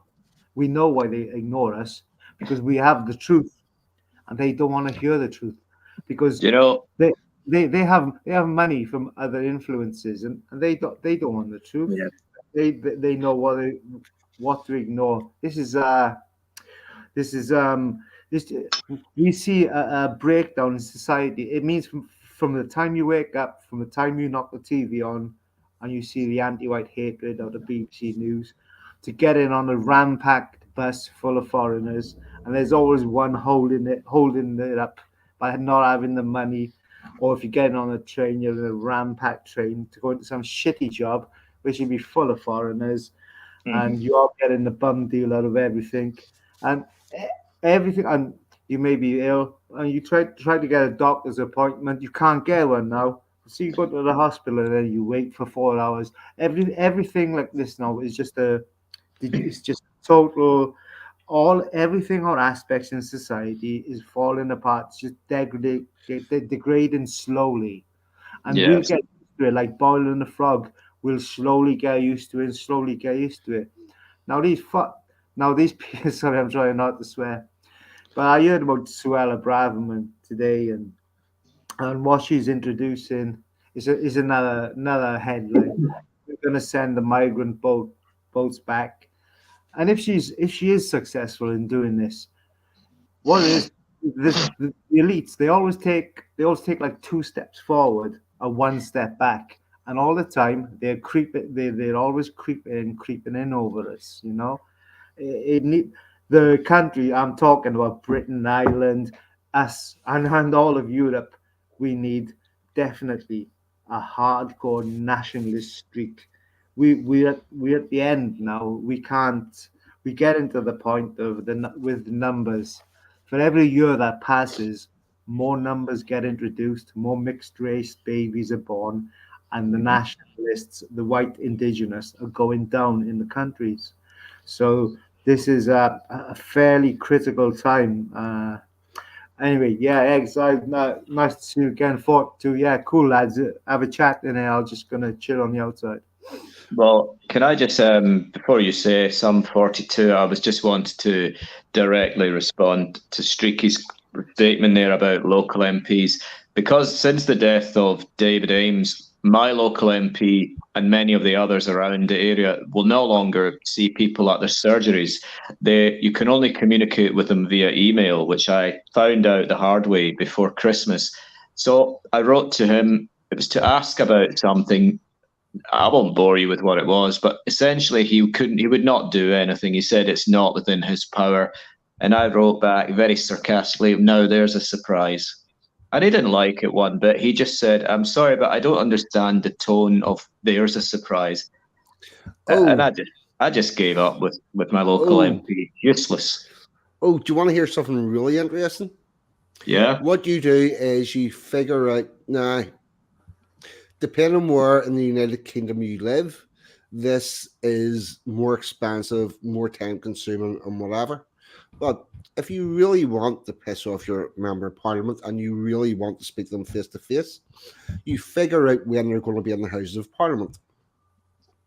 You go to the Houses of Parliament, you go to the lobby, which Ah, is the called gallery. the Yeah. no, not the gallery. You go to the lobby.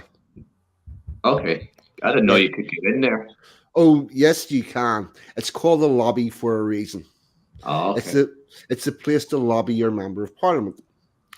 And you go into the lobby and you see the people behind the desk, and you tell them the name of your MP, and you tell them what they want to speak. You want to speak to them, and they go to the cards which tells them which MPs are there and which MPs are not there, and they go and bring the fucker to you. Okay. I didn't know that. Yeah, and they are not allowed to refuse. The only possible exception would be if they were taking part in a vote at that time or giving a speech, but they would have to come directly after that. And there is another reason they would refuse as well. If you're directly threatening to kill them, I suppose that wouldn't work well. Yeah, but like you're going to go in and ask to speak to them. You're not going to go in and say bring him down to I behead him. I know. I was That's just being me. yeah, I know. yes. That is a reason for them to turn it down. Right? Nobody's going to willingly go to their own beheading. But Yeah. yeah, that that is a way, and I would say particularly the people that live in London. If I lived in London, I'd be at that all the time. Yeah. I would probably join you as well when I've got time. Yeah, Um, there's a comment in the comments just now. I disapprove of it. Follow them home and burn their house down. No. Let's not get the channel shut down here. no, you can't be doing that. Do you know when that Conservative MP got stabbed and killed in Southeast England? Yes, Yeah. Oh, what was it? Southeast, some around that area. Yeah, it was a coastal town, and I felt absolutely nothing. I felt nothing. I, I don't. I felt good, to be honest. I felt good.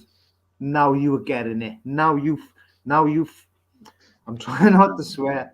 But I thought Yeah, now but you were getting it. What the population feeling on the streets, you were getting the crime. You're getting stabbed by somebody who is not even meant to be in this country, who's come up, gone into your surgery and stabbed you. And this guy, David of Ames, who's left in a mess, he was his kids. They married African, and he was a big promoter of all the diversity, and he got a real fucking taste of diversity.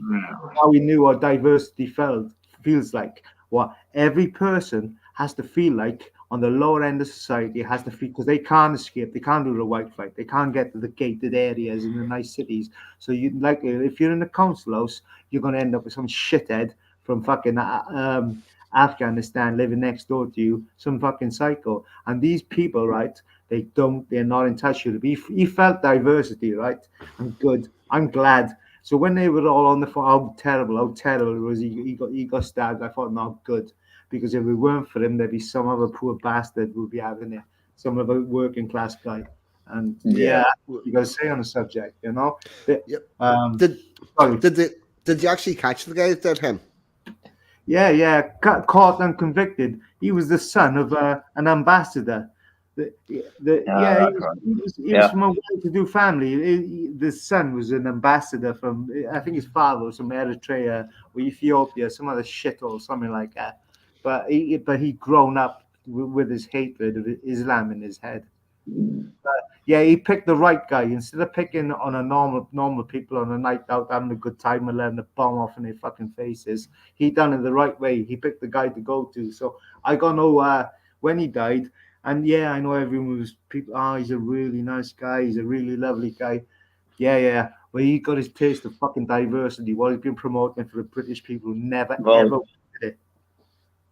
well, the thing is, I hear what you're saying, Streaky Bacon, but I don't share the same sentiment. I don't wish violence or death on anybody. I would prefer that they resign or they get arrested and prosecuted for crimes against this nation.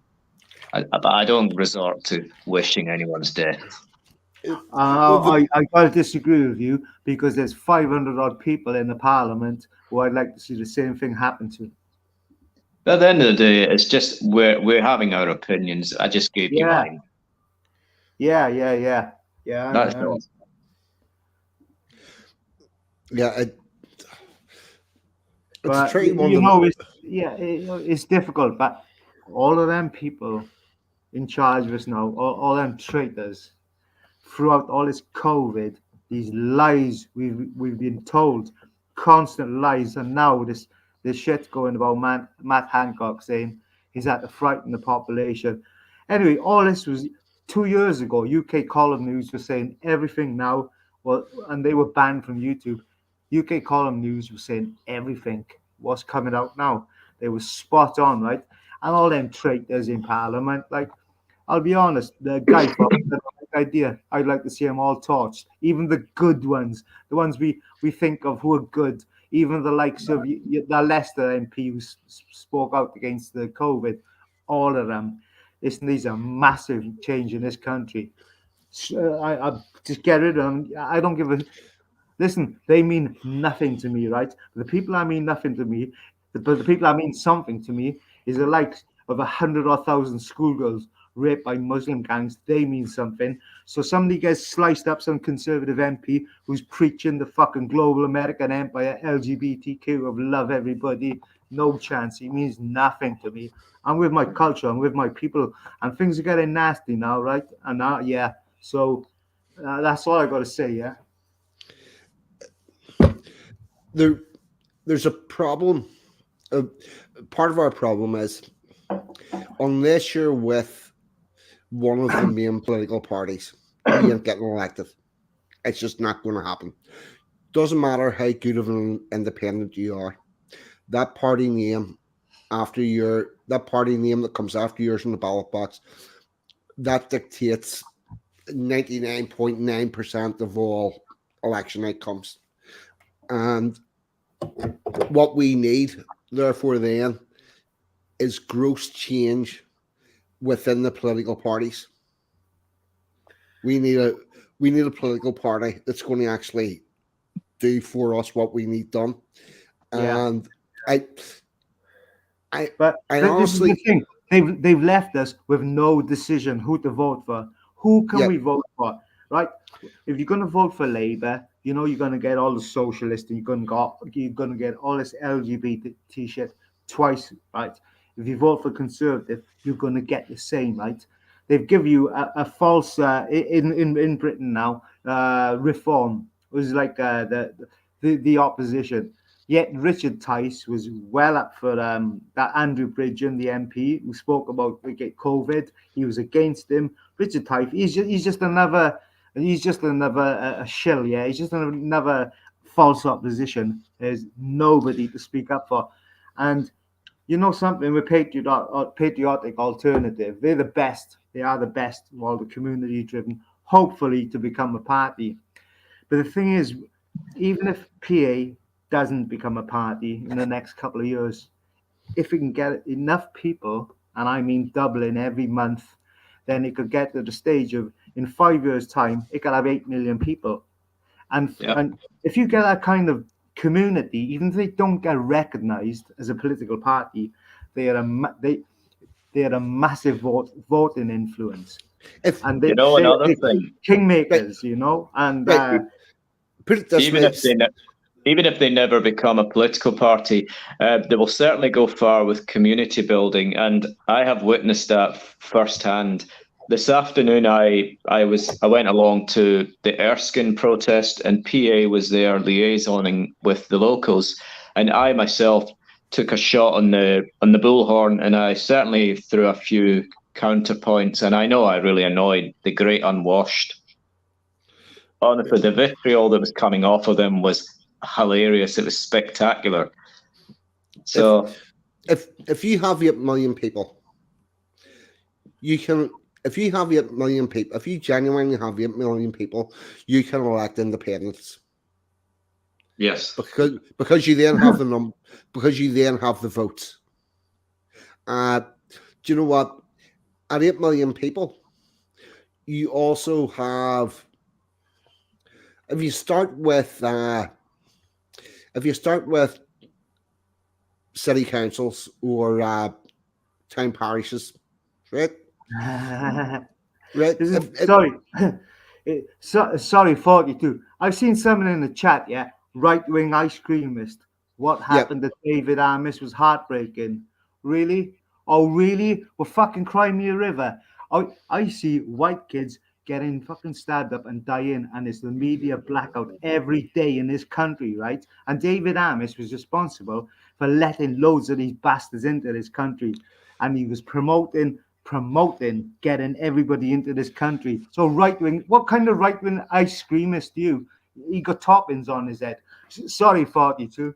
Sorry, mate, but I just can't, shit like that. What happened to him was heartbreaking. Really, this guy gets stabbed up in his own MP surgery, and what was he doing? He let his kids out to be race mixing. All he's done is encourage these people into his country. He had a taste of diversity, and he got it good and fucking hard, like a lot of people had. And a lot of people that's had in this country is the working class people for jobs and queuing for 5 hours and waiting for operations while some fucking sticky head pair of kids from cousin fucking marriage in Afghanistan is getting in before them. Fuck you. Yeah, sorry, mate. But that right-wing extremist is talking shit. Right, hold on. 1 second. There's a couple of things I need to do. Stream-wise, channel-wise. Rory Herbert, glad to see you made it in. Don't worry about being late. Just glad to have you here now. DJ Resisting the Lies. What happened was my Saturday stream didn't go out last night, so I moved it to tonight. So that's what happened. There you go. Are you and Toffee doing something on Monday evening, DJ? Right. So that's okay. Sorry, I just wanted to get those 2 things out. The other thing, what I was going to say is, if you start with like city councils, town parishes, and whatnot, and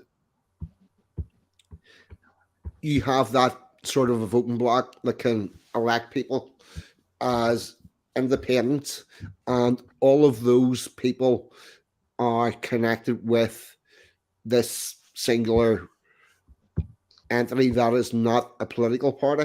What the fuck can they do about it? You know, you can use that. There's nothing illegal about using that as like a pact, and then people from that standing for election.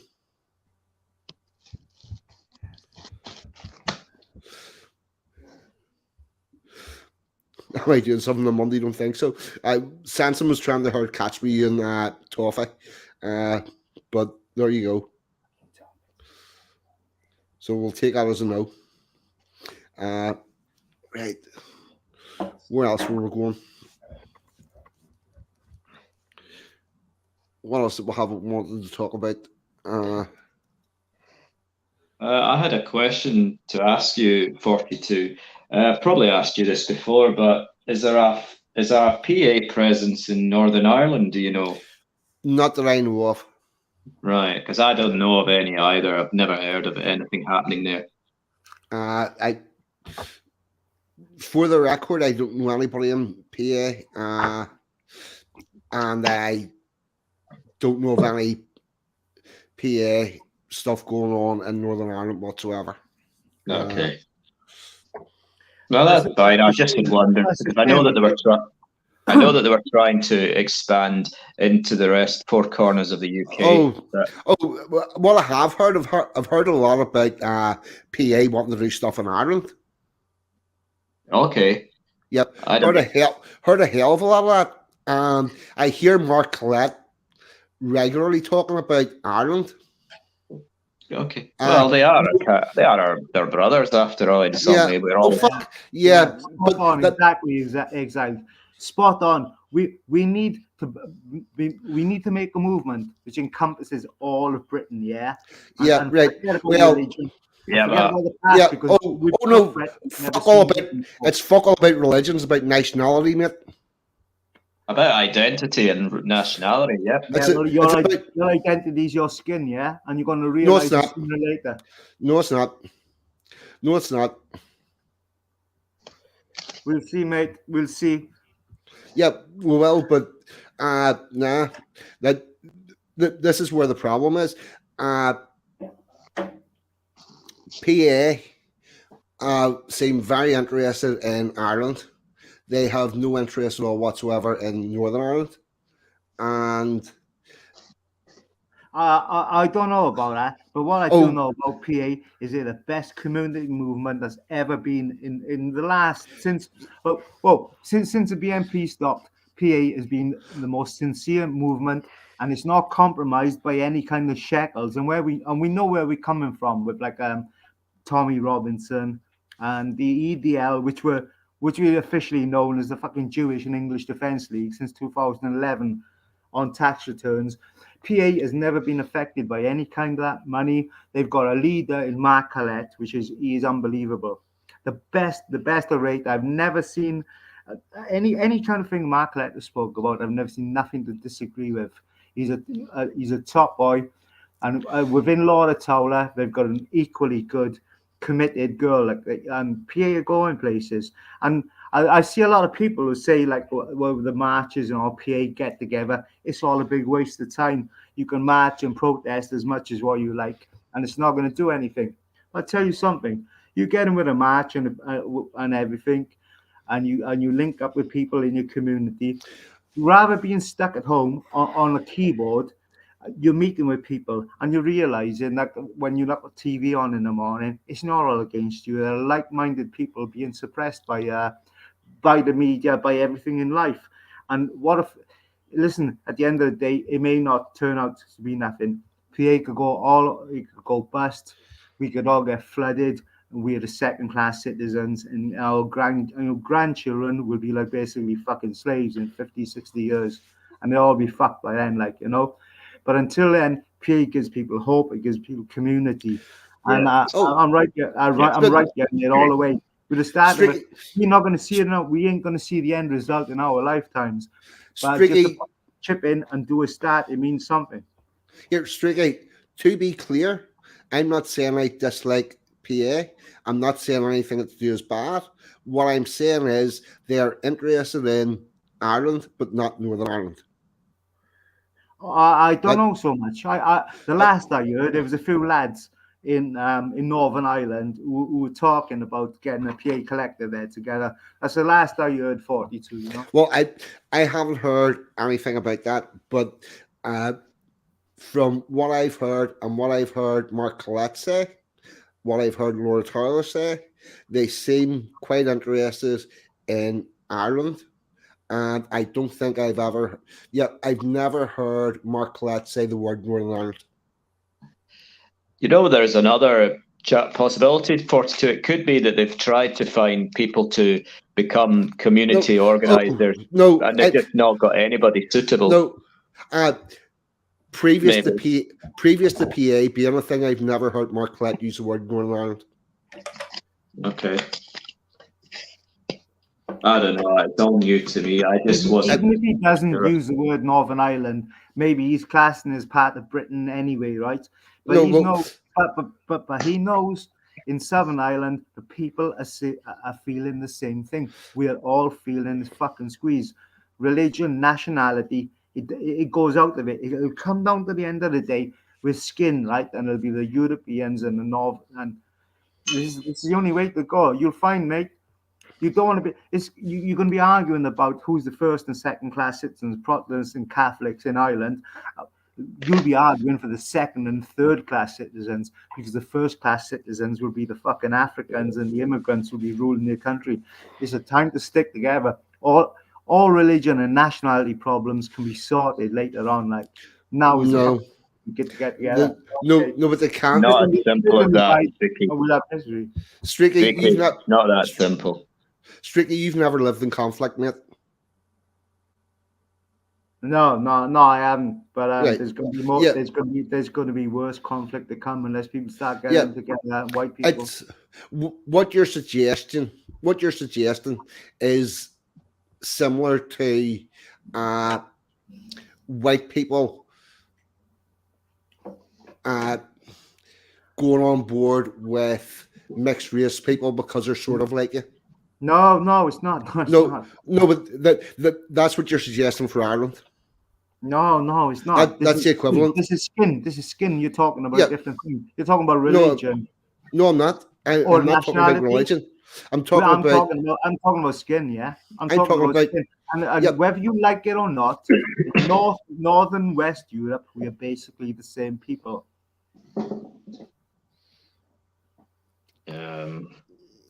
Yeah, no.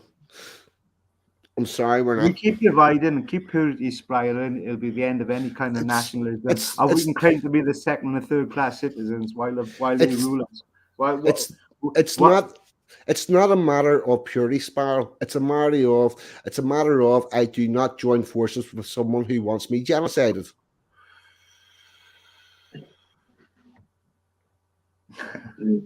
Yeah. I do not join forces with someone that believes I do not belong in this country and that I should either leave or die.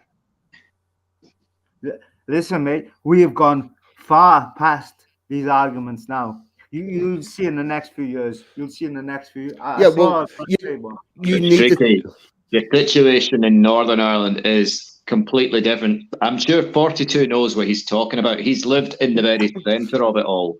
And I trust his word on that, because I used to say the same thing as yourself, and then I was schooled, and then I realised it's not possible to join up with these people that want you dead. Listen, this is all division, right?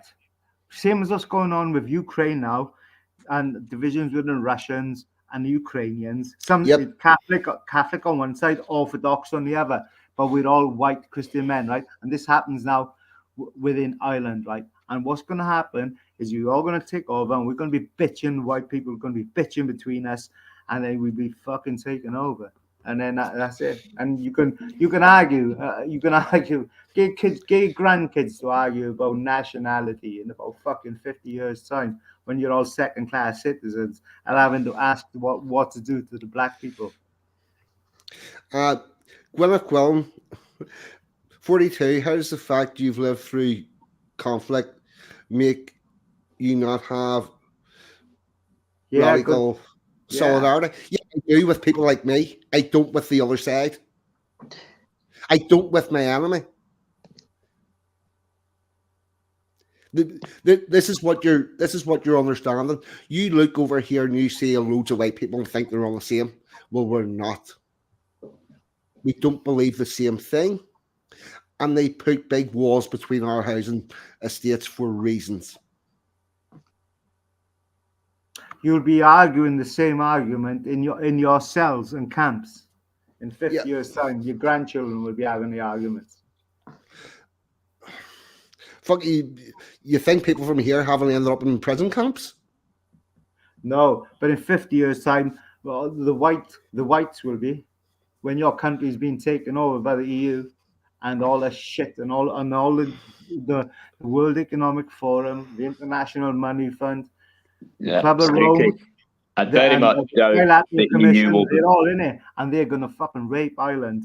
And Streaky. yeah, you carry on, the Protestants and Catholics, you carry on while But it's not- millions are attacking you all over. Yeah. The drums. Yes, Strictly. Here's the thing: you need to go and preach out to the other side. You need to go and preach out to. You need to. I don't need to preach to anyone. No, I well, don't- you're quite happy. You're quite happy sitting here preaching to me that I'm wrong. But the problem is, I'm not the. It's not my side of this conflict that's saying we want yous gone. All we want is just fucking live in peace. That's it. It's the other side. It's the other side that's it's the other side that's running about marching Brits out.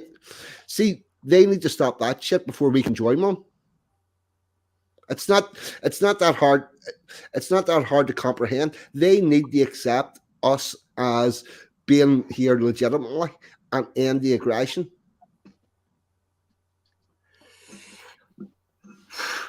Listen, what's going to happen, mate? In a few years, and if this immigration doesn't stop, you're going to find yourself. You're going to be arguing with like the guy a few miles down the road. There's going to be this argument is going to be nothing compared.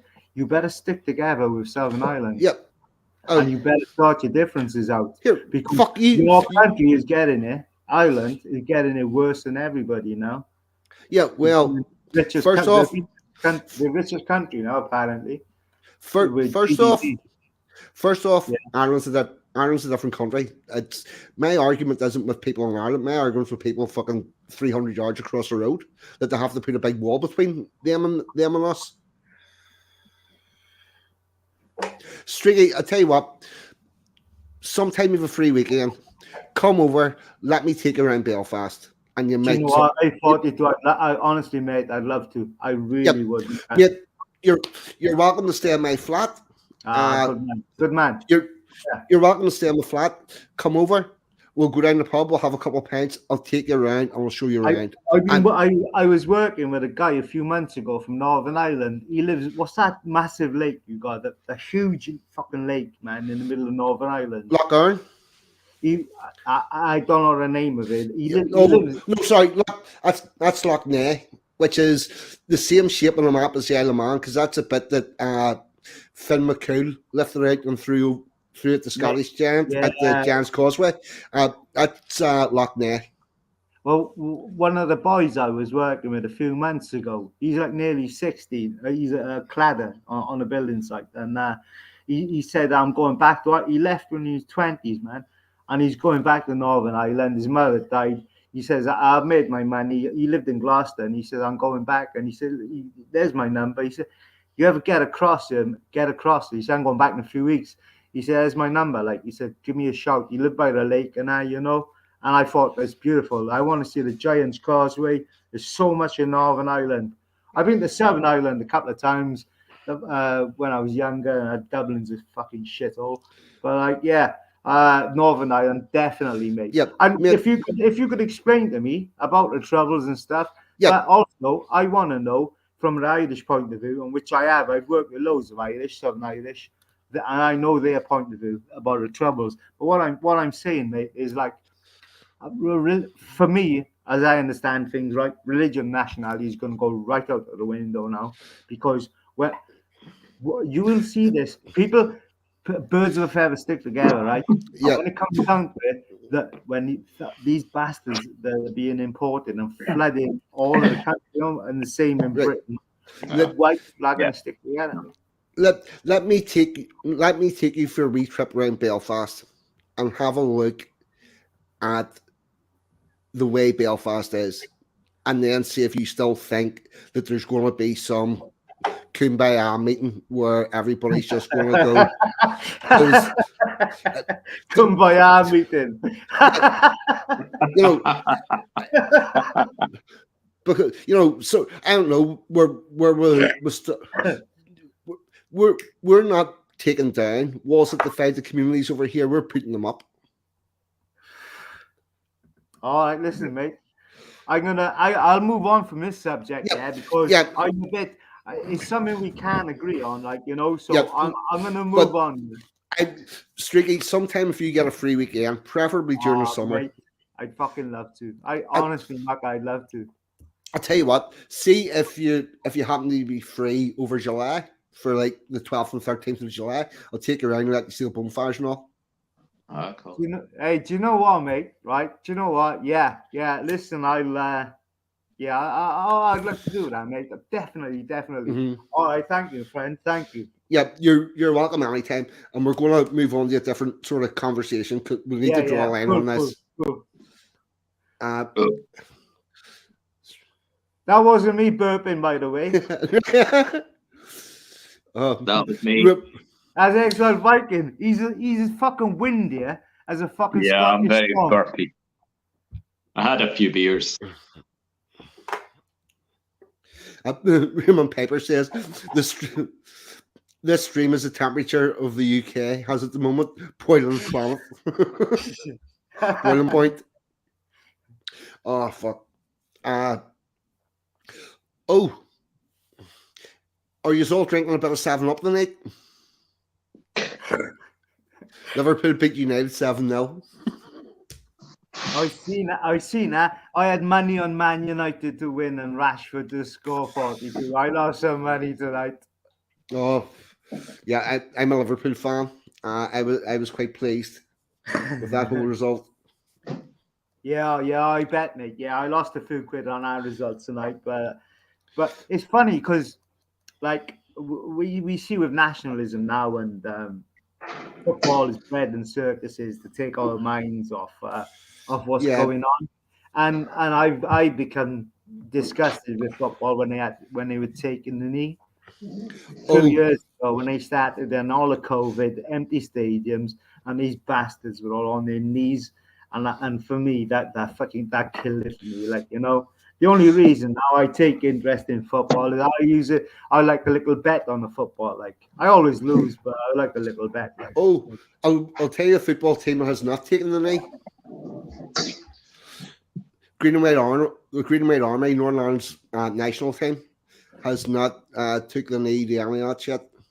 Good. Tom Redney saying he's with PA Southwest. Or Southeast, they're good people. In my opinion. Nobody's saying, Tony, to be totally clear, I'm not saying PA aren't good people. I think they are good people doing a good job. Listen, PA, if you go to a PA conference, you wouldn't believe to see like a couple of 100 people and dressed smartly, really smartly dressed people from all ages and all classes getting together, but we all know where we lie. Yeah, we all obviously believe in white people are the British people of the country. Yeah, but we're not stupid enough to think we're not fucking Nazis. We don't want to see people locked out of their houses and just like thrown into the street in a different color. Obviously, we're entrenched now with multiculturalism. Here's the other thing: the National Socialist Worker Party were extremely left wing. Yeah. I don't know. I don't know. See, whenever you you see they extremely left, they weren't extremely left wing. They were. It's difficult politics, Just labels on everything. No, it's actually not. All you need to do is look at their policies. A car for every German worker, free education, cradle to grave healthcare, uh, everything that your typical left wing politician aims for is exactly what the Nationalist Socialist Worker Party were about. And the reason that it was Socialist Workers Party uh, is not some sort of jingoism. It's what they were. They were socialists, but they were No, national. I don't see right or left wing these days. Yeah, all I see is nationalism and internationalism. All I The, see is sovereignty of countries and globalism, and that's it. There is no left or right. That's been compromised and that's been bought out by a fifth column, right? And this is who we're up against. So for me, it's just globalism against nationalism. I know that's the two polarizations, and but that's all I can see. And this is what it's going to come down to. Like you got to be with your country or without your country. yeah, this is it. I mean, we and there's also some strange stuff going on where outside of Viktor Orban Yeah, in Europe, it's becoming increasingly difficult because it's not that long ago everybody was saying about how based the Polish were, but the Polish have been very strong on the latest bit of conflict. I don't know. I don't know. All I know about Hungary is it's 10 million people, and Viktor Orban basically runs it fucking really good. He got rid of the universities with their LGBT shit. He said we ain't having any of this. He didn't want immigration. He's been a thorn in the side of the EU. So for me, Viktor Orban is a top guy. But I was speaking to this bird Yeah. the other day, this Hungarian hairdresser bird, and she was just like fucking saying, "Oh no, he's not that good," and blah blah blah. But I think he's good from what I see of it. Yeah. Like, Well, and he's to Russia, so yeah, good. well, the interesting thing about that Hungarian was she's not living in Hungary. Exactly. I was just going to say that you'll Yeah. find that those that don't like Viktor Orban tends to be living everywhere but Hungary, because they're all Yeah, lefty yeah. woke, and they've been Yeah. infected by wokeism for the longer they've lived in West. Yeah, Oh. good. That's a good point. She There- was Oh, yeah. yeah, that's a good point. That is There, that, you know. there was another small European country. I can't mind the name of it off the top of my head, but they had an election and they elected a bunch of globalists. But they reckon that the votes for that globalist came from expatriates that were living elsewhere and retained the right to vote in their home country. Yeah. You know, it's really hard. I think if you're in Hungary, you find a lot of love for Viktor Orban. Yeah, for sure, man. I intend to go to Hungary at some point because I want to experience it for myself and then Fucking report. based Magyars. They are based Magyars, mate. My Because God. what I liked about them was where they stuck with Russia, and they've always been a thorn in the side of the European Union, you know. And But you know, it's tricky. you give a tax. Anybody who gets married and has one kid gets 10% less tax. Yeah, 2 kids, they get 20%. incentivized to have children. Yeah. So you're in, and it's fucking fair play to him, like, you know, no tax. If you get 4 kids, you're paying no tax. And that's a man investing in his country, not like these 5-year wankers who we have to deal with every 5 years in this country. This guy, he's been there. Okay, they're going to get votes, but he's been there a long time. He's looking at the long-term future of his country. Fucking fair play to him. But you know, the thing is with Viktor Orban, he's never actually said he's against immigration, but he's very much against illegal mass migration. He wants people to come to Hungary, but legally, and to be coming with skills, not just to come and take, because they're not exactly a rich country.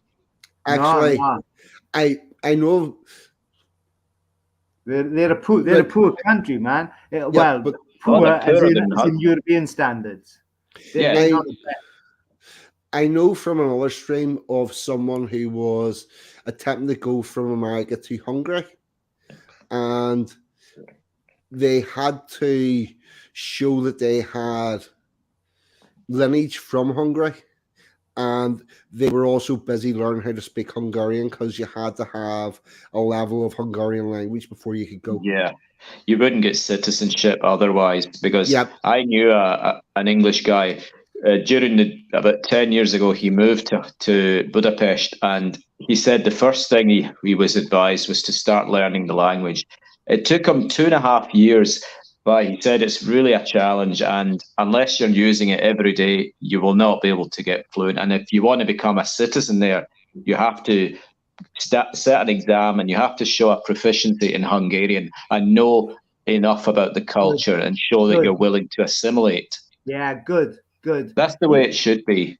Do you know in Britain, the people that cannot speak English, there's millions, fucking millions, and will receiving benefits. We know who people are, and they Yeah. can't even speak English. It's Well, fucking. And you know another thing in Hungary, there's no such thing like the benefit system. There is if you're unemployed, you have to have paid into it so much for years before they help you. You cannot just rock up to the office and say, "Oh, I want to claim benefits." They will not give you them. They will tell you you'll have to work unless you've been paying contributions for said amount of years. I didn't know that exile, but well Well, done. but And that's this is kind of what- all over yeah, Europe. Yeah. This is what we need. This is what we need introduced into our country, right? No benefits unless you've been here for a certain amount of years and paid into the system, and Yeah. it would solve all our problems, right? Because Well, it would certainly keep out all the freeloaders coming rocking onto the shores. That's why Imagine- Hungary's not a very popular destination for them. imagine the people in this country now, right? I- How many I've- people are in council houses that can't even speak the language? If And you're talking that you could solve the housing crisis in Britain by deporting the people that can't speak the language and are claiming Well- benefits. With well- overnight, you could sort this out. The fucking detritus of Africa and Asia we are having dumped upon us, and it could all be sorted quite easily. I have a radical, well, it shouldn't be a radical solution, but probably would be counted as a radical solution. If I was running the country, everybody that was claiming any form of benefit would have to fill in the form in person at an office in English. And for the first year, you get assistance of a interpreter. And after that, you're on your own. And what you can fill in is what you get. Yeah. Then, yeah, that would sort out the doctors and engineers from the fucking labourers. Yeah, yeah. Well, not only that. I mean, there are people that come to this country from China, from Pakistan, from India, who never learn the language. They're here. They've got grown-up kids that speak English all day, every day, And they're in their communities of the same people. Right. Yes. Yes. They speak their own language and their own community. Well, all of them will be rocking up, filling in their own application forms, and they'll be doing it in English. And if they couldn't do it, well, that's okay. No, we're not kicking you out, but you're not getting any money. You're not getting housing benefit. You're not getting anything. Do you know where I see one thing? Sorry to interrupt you first too, but it's important to point this out. Where they encourage the laziness of all these people not to learn the languages, if you phone DWP, the first thing you're greeted by is an automated voice saying, "If you wish to speak to someone in English, press 1. And then if you press 2, it starts rattling on in multiple languages of Eastern origin. And I just say it should only be English. It should not be all these bloody options. I would have a thing whereby you arrive over here, you've got a year to learn the language, and after that, that's what you're using in all your official forms. Yeah, I would agree with that, because we're expected to speak their languages if we go to their countries. No allowances are made for us. What Am I we're right? seeing, what we're seeing is the Kalergi plan basically in action, right? This is what we are seeing with the fucking breakdown of society, and everything promoted for the foreigners, and the indigenous people are getting the shit end of the stick. And we're even paying for this. We're paying for our own downfall through social security. It's all come sweet for the small hats that's worked out this plan to get rid of whitey and genocide in the fucking Europe. It's all going good for them. And all these small little things that are happening every day, man, just to piss off whitey, is being clarified in government. This fucking tightening of the screw upon us. It's working well. So I know that everybody talks about a Kalergi plan, and it's like years old. It was talked about like in 2015, 16 on the internet. But whatever has happened, it's all coming true. Everything is fucking being getting ganged up against the white people, and people got the normal people. They have to wake up because this is fucking end times now. Oh, sounds some communion. Press 1 if you want to hear options in English. Press 2 if you want to repeat number 1. Sounds about perfect. Hi, Sanson. What about you, chum? Glad to see you. Right now, it is coming up to 10 to 12 or 10 to 11. It's a Sunday night. People's got work in the morning, and I want to try and wrap this up. So, hang about. Is this some kind of racism to people on universal credit like myself? No. Obviously, obviously a classist thing coming in against the unemployed class here, 42. We haven't all got to be up at work in the morning. Some of us can lie in bed all morning as the temperatures outside are like reaching 1 or 2 or 3 degrees. Some of us will be lying in bed with our electric blankets. To be fair, Streaky, I'd be lying in bed in the morning as well because I'm on night shift. So I get that tomorrow morning. But the I have become more and more pleased with get the proper word. Indigenous people from Great Britain that are claiming benefits because our people have put way too much money in it. I ain't getting my money yet. Yes, you're right, 42. You're right. I can't get my money out, but please do go and get mine out for me. Plus, well, you need to get whatever you've paid in the past out first. But see if you run out of the stuff that you've paid in, start working on mine. Mate, do you know what? If it was the stuff that I fucking paid into this shitty fucking country, I earn decent money when I work, right? And I'm fucking sick of all the money thinking about the tax that I put into this fucking country, right? So I never use hospitals, touch wood, and I never use doctors, and I'm fucking knocking on a bit, like. But all the money that I paid in, right, I would be fucking laughing. I'd be if ever I was ill, I'd be in the fucking first class treatment room for all the money I'd ever paid in this country. But where do I see my money going? I see my fucking taxes going in the NHS. It's going on diversity managers. Yeah. It's going on people. It's gone people with babies of cousin marriage whose fucking heads are stuck together. They look like half an octopus walking along, and we're all treated to the ITV news. Oh, look. Do you know the other day, Streaky, I went to the dentist. That's where my NHS is going. Yeah, and excellent. Yeah, I went to the. No, I was going to say. Mate, I went to the dentist the other day for a filling, and do you know how much it cost me? Treatment and medication, £76. What the fuck?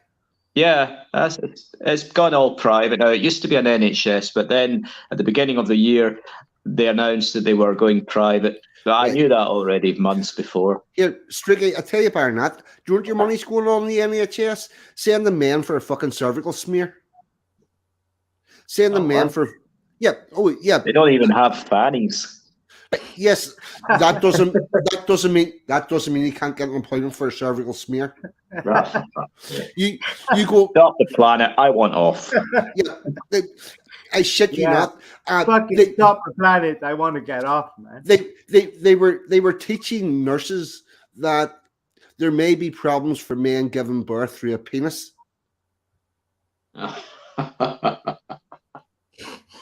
Unbelievable. I'd like to see the shape of that penis after pushed out a fucking 6 pound baby. Do you know what? It's like you know, fucking David. You're well aware, lads. Yeah, David, uh-huh. like, and what he says. He keeps talking about they call Franco Sabbateans, right? And it goes back in religions under the years. And it says basically they want to fucking perverse everything. They want to turn it all upside down. What's good is bad, right? So like we see a fucking transvestite. Here- In normality, we think that's bad, but no, it's good and it's been promoted. But I know he's mad as a box of frogs. But when I fucking listen, and I'll say something about David, he was absolutely fucking spot on, man, with the COVID. He was fucking bang on, and he's been naming the fucking small hats for years. All the people causing the war and the bankers, he's been naming them for years, like, you know. But when it comes into religion and he's digging deep, and I know he often speaks of like stuff which has been known before, but when I think of these Franco Sabbateans, as he calls them, they perverted every religion and infiltrated. And I think the world has turned upside down, and it fucking has. It's turned upside down. We're taught to celebrate something which we were taught to fucking aberrate years ago. Like, you know, it's gone mad. If something needs normalized, it's not fucking normal. Yeah. No. The reason why behaviors ain't normalized is because they're not fucking normal. How hard is that to work out? And it's Exactly. fucking and they're all the words they're all digging into like stereotype. That's a stereotype. That's a stereotype. Well, it is a stereotype because a fucking stereotype from hundreds of years actually means something. You know, and they're trying to just crush all these fucking words, mate. It's just I'm living in a fucking mad world, you know, and it's the kids that are fucking the poor fucking kids now are growing up with climate change, right up from youngsters. They're scared shitless with COVID change and fucking climate, and these bastards, they knew they were doing when they indoctrinated them young to believe everything. It's just Right. messed up. Like, They're all insidious, evil demons. That's to quote Sensum. Well, right, lads, here's a crack. I want to get this shut up before 11 o'clock, get some cider down my neck, get my heating back on again. And so, Exile Vikings, any last thoughts? No, I've just been great. I've been sitting on here listening to all the patter. And again, thanks for having me on. Always a pleasure, mate. Welcome anytime. Streaky Bacon, what about yourself? Any last thoughts, mate? yeah, it's a good time of year to grow salad vegetables. Now, just get something started. You might not have much light or little area, but you know, just you can get a few seeds or something growing. Just try it. Try it with simple stuff like garlic and spring onions. Just put them on your on your window frame. Get them as much sun as you can see. Don't give them much water. Just get a few things growing for yourself, and if you can grow a few things like that, it actually improves. It does improve your life, and that's all I got to say. That's actually quite a good. That's actually quite a good idea. Now I'm going to get us a bit of music out to play it, and we're going for yes, a bit of Alex Jones. Here we go. I don't like them putting chemicals in the water.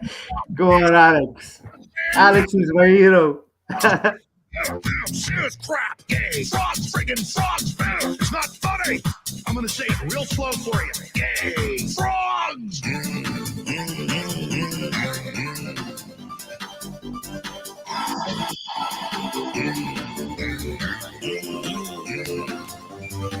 Won't you fight for your life?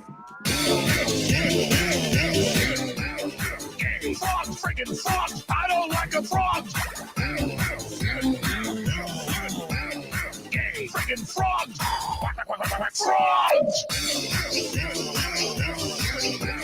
Friggin' frog crap. Won't you fight the frogs? It's not funny. I'm gonna say it real slow for you. Frogs. Place point. All right, everybody. Exile's been Exile. DJ's been DJ. Or fuck, what am I doing? Exile's been Exile. Streaky Bacon's been Streaky Bacon. I've been 42, and you lot in the chat have been fucking awesome as always. Thank you. Good night. God bless. See you all next week. Goodbye.